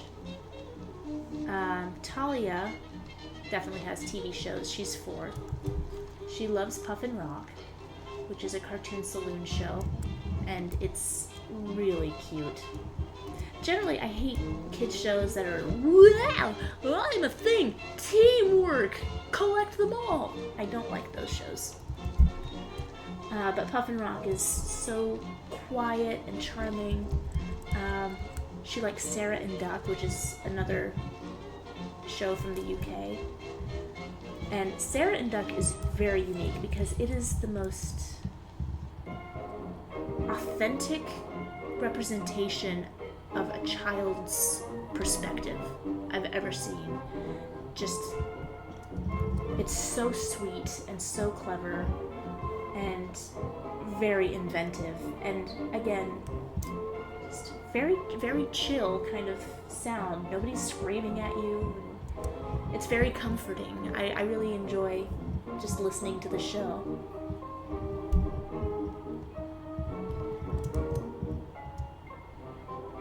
And of course, she loves Disney movies. I have my old VHS collection. She's going through it one movie at a time. She just watched American Tail.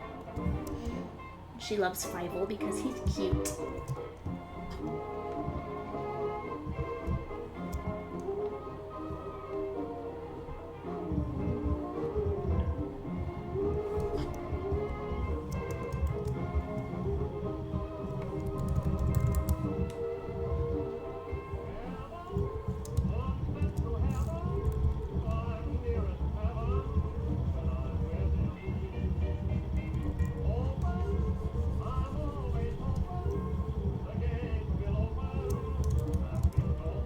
Okay, now time to add some color.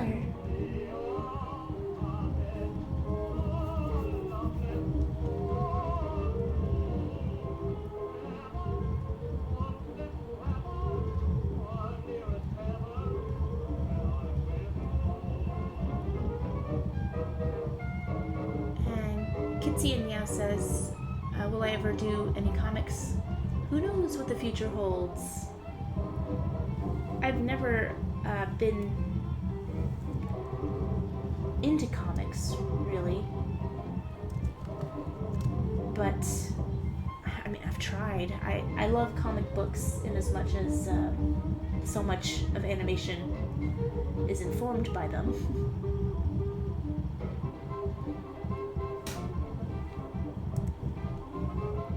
I've been trying to get into comics, but it's really hard. Where do you start? But, you know, I never say never.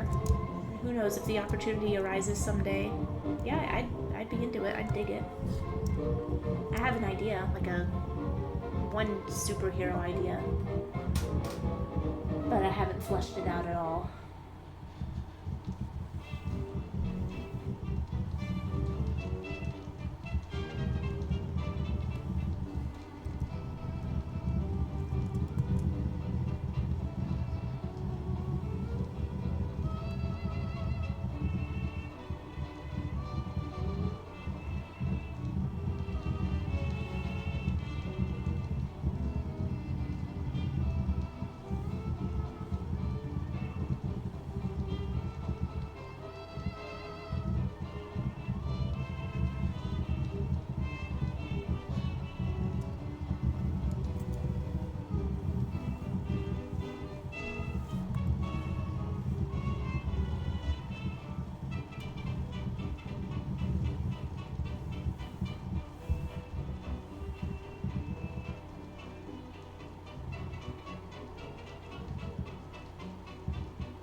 miss out some chats.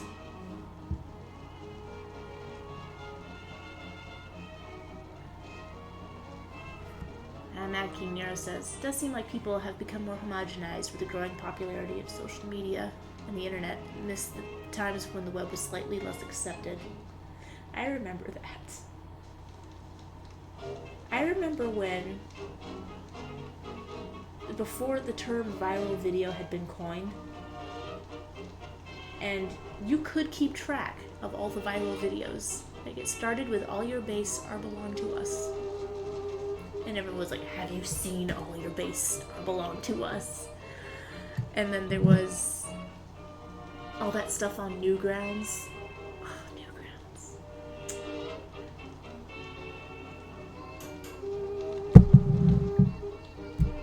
And then there was I Can Has a Cheeseburger. Somebody needs to make a timeline of the internet.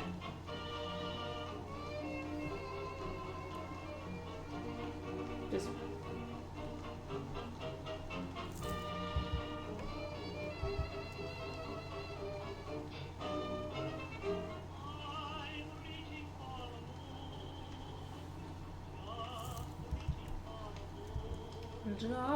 reaching for the moon.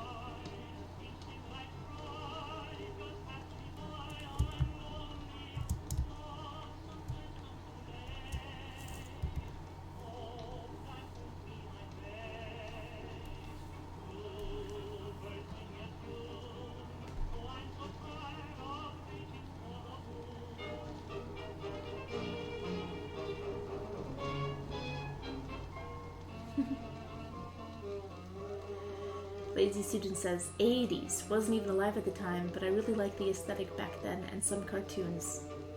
Listen, if you confine yourself to the media that was around when you were alive, you are going to have slim pickings. Again, there are treasure troves out there collecting dust. Find out what has come before, and your mind's just gonna like...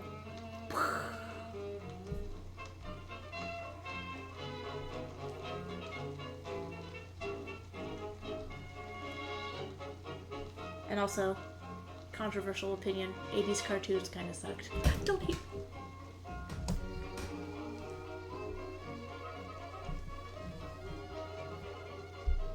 Hot button question. Do you still find yourself making fan characters for series you enjoy? I know that I can't stop. I never made that many fan characters to begin with. Like back in the Animaniacs days, I made fan characters to just be avatars for myself. I made Joe the Zet as a fan character to be in the Warner Cafe chat. But I never made tons of fan characters. I would draw other people's fan characters because I wanted people to like me.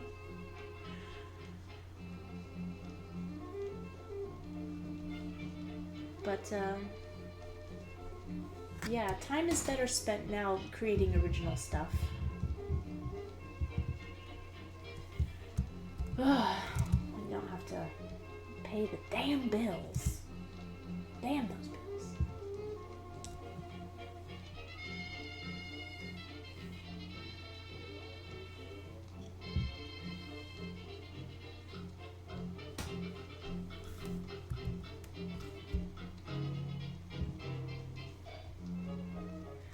Okay, I'm gonna make it to the bottom of this chat.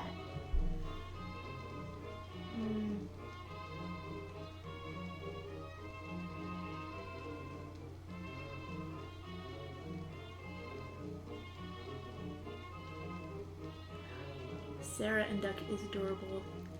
Glad you've seen it. Thank you. I just want to do a fan art of Sarah and Duck. It's just like, oh my god. People need to support this show. It is so sweet.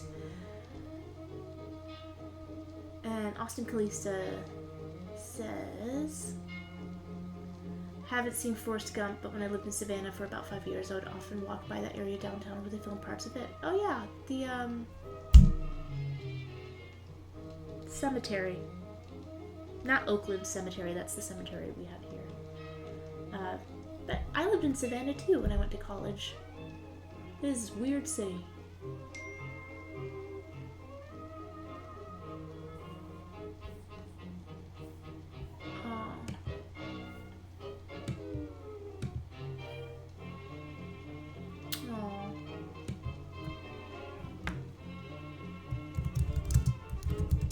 Nate had a long night. Nate just rapped. Wow. It's a long day.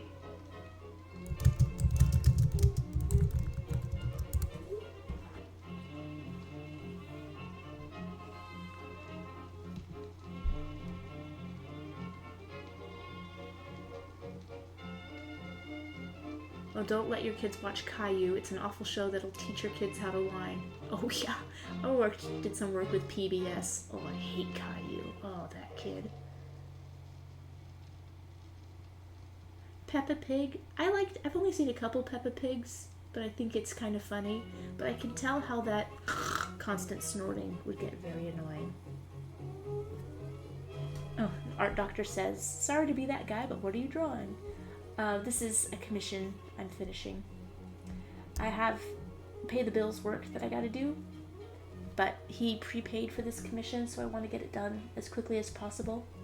And also I'm waiting on reference because I can't go further on my job until I get reference. And they're probably sane people and not working on the weekend.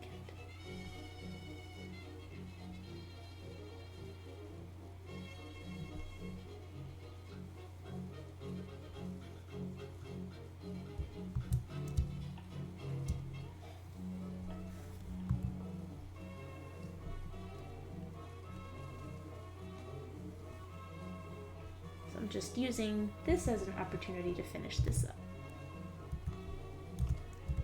The super speakers. And just a heads up, Diana is stirring a little bit, so I might have to pop off suddenly. Or maybe I'll just keep it going. I don't know, she usually doesn't need too much to get back to sleep after her midnight feeding. After her midnight feeding. Sounds so sinister. I must feed, Mother. Bring me the milk. It's an adorable little monster.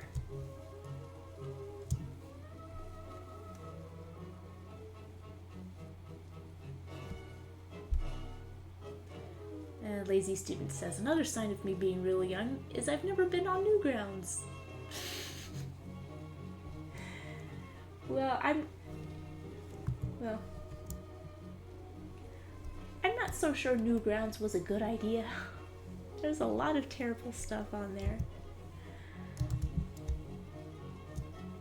But if you want a taste of what the early internet was like at its best, just watch all of Homestar Runner. Homestar Runner, Strong Bad Emails. I only met Matt Chapman once, but he lives like 5 miles from me. It's very frustrating. But I can't just be like, hey, we should be friends, because that's terrible.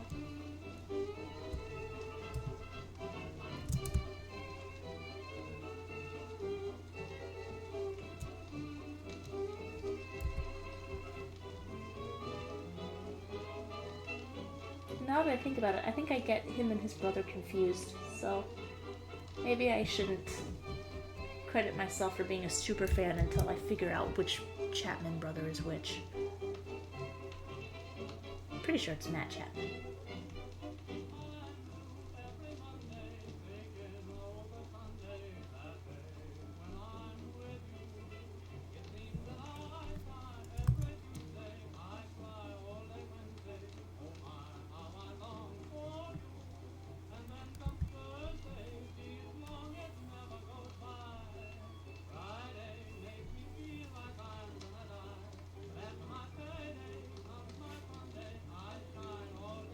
Diego Barrio Nuevo says, there's something so relaxing about this stream.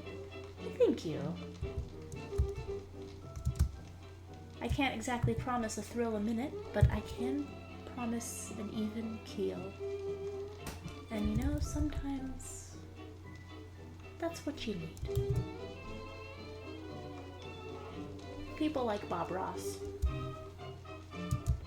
Because they knew he was never gonna jump scare. That'd be funny though. Bob Ross making, if he was still alive, what his videos might look like now. Jump scares and musical stings.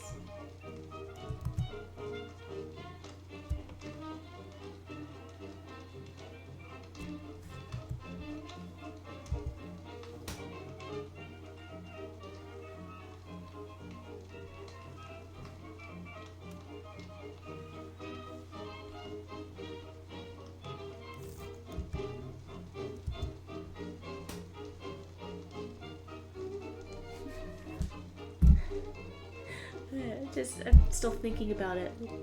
Painting. I gotta call my friend who's a writer. Just be like, no, there's okay. It's in my head. I can't communicate it. That's why I need friends who are writers.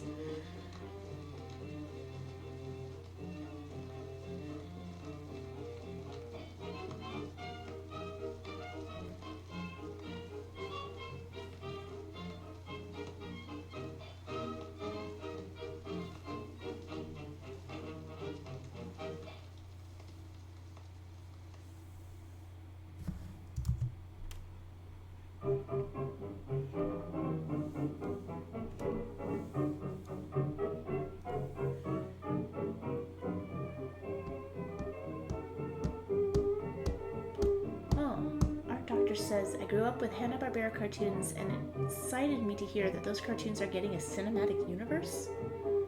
Don't know if that's true though. I haven't heard that. Look into it. Makes sense for them to have a cinematic universe. There was one episode of Mystery Incorporated where Scooby was having a fever dream or something, and it was like all of the mystery solving Hanna-Barbera cartoons were in the same cartoon, and it was really good. I really liked that series. It was very clever.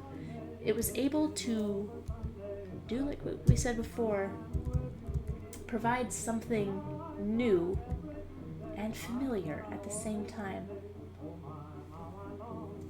But I thought it was really well done. It was upsetting when they redid it as like a Family Guy show.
Oh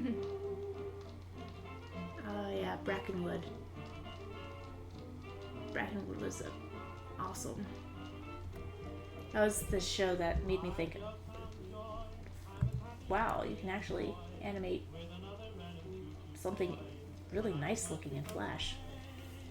And back then, Flash was a pain, even more than it is now.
Blue and yellow.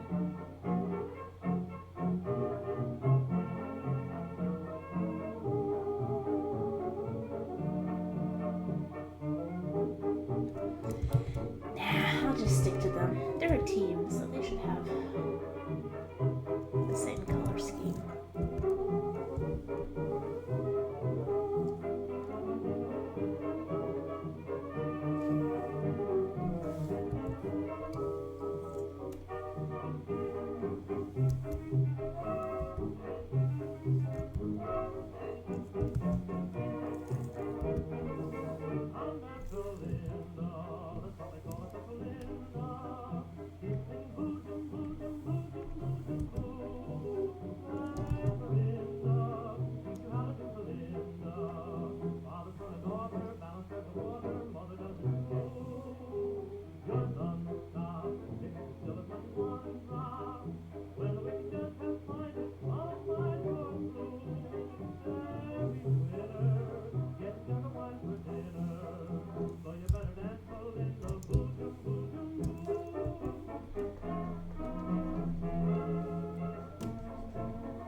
This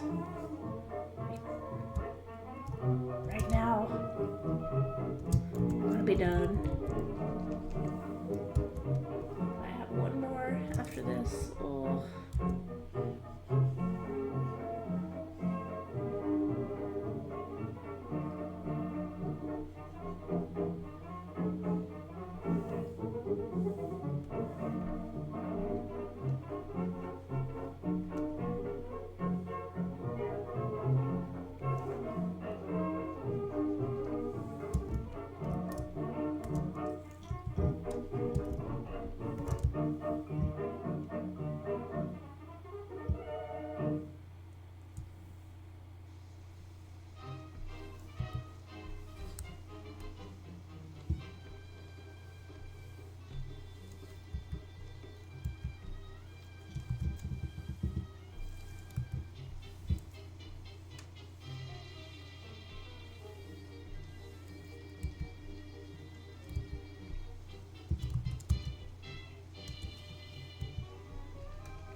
What was that lyric?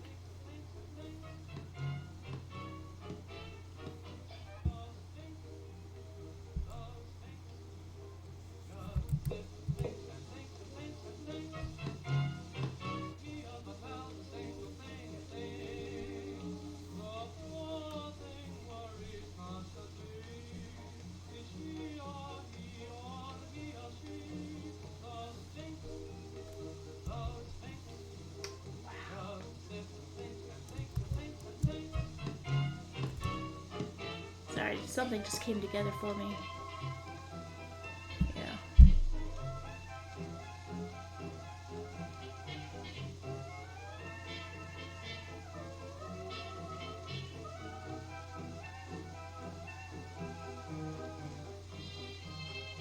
Oh, that's so sweet. The Shoeblade wrote that it influenced them on pursuing animation. That's quite a compliment. Thank you. I wish you good luck as well.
Getting close. So close. Okay.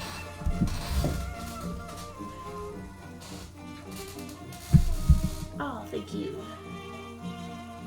Thank you, Jest Cartoons.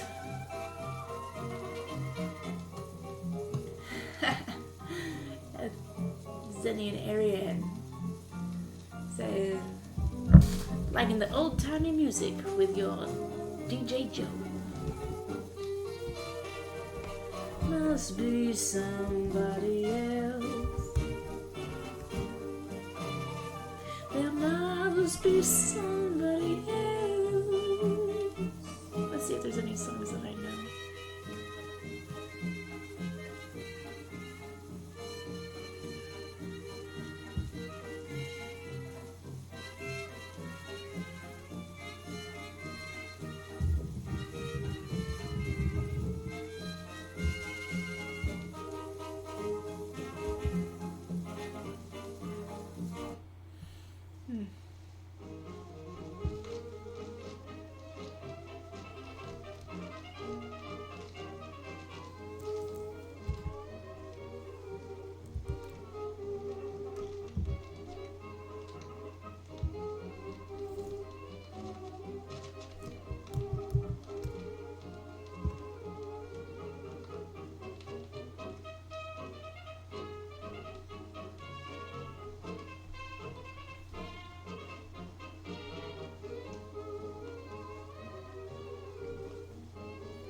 fun.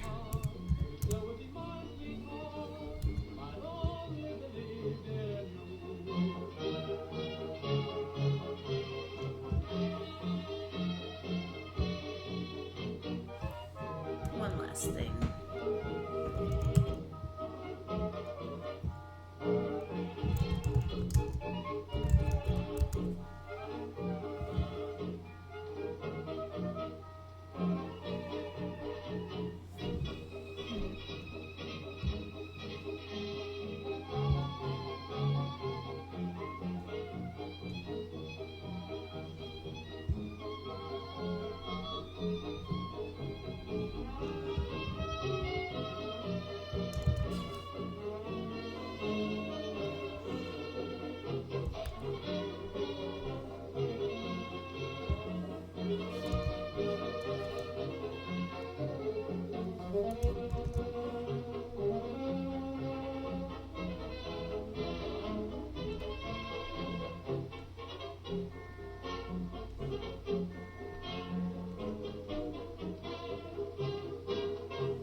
That's better.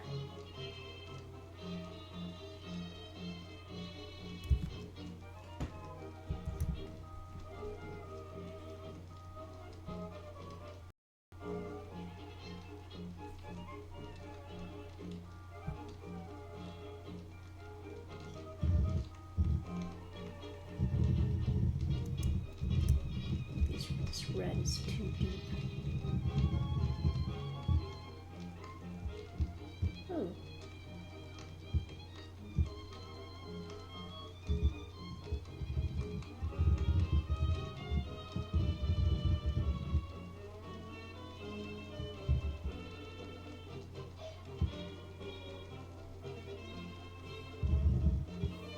I kinda like that.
thank you for letting me power through that last little bit.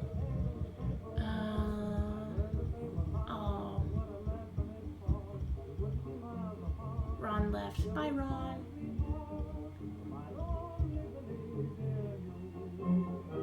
And Positive asks, is this music on a playlist on Spotify? I will post the playlist one last time. It's on archive.org, which is wonderful public domain music. I discover a lot of music that I've never heard of before, including these guys, the Radio Lights. And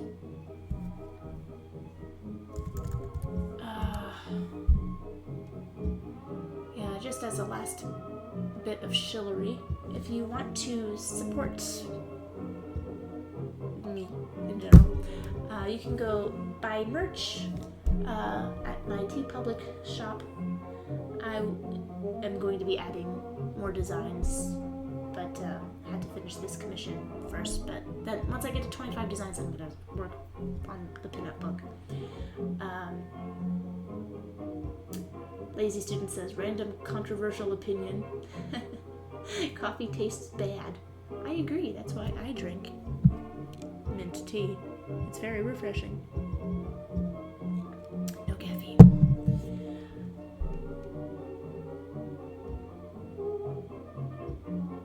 And Zenny says, can I tell us about the drawing?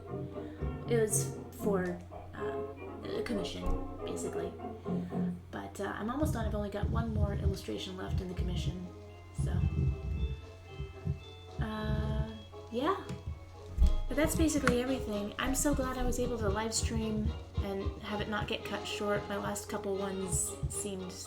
I never really actually get to finish live streams somehow.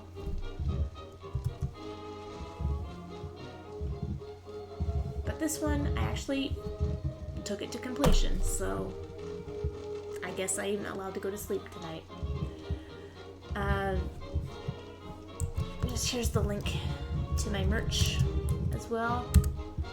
There's some good stuff in there. I don't know. I've had some takedowns that I've been upset about, like my Chipettes and Galaxy Quest t-shirts got taken down. I'm so mad because I spent a lot of time with that Galaxy Quest shirt. But I appreciate all of you hanging out with me, and it's been a lot of fun. I'm always so surprised at how nice everybody is. I keep expecting, it's like, this is the day the trolls come. This is the day. But they never come. You guys are always amazing. Always so kind. I appreciate it more than anything, more than you know. I hope everyone has a really great night. See you next time. Bye.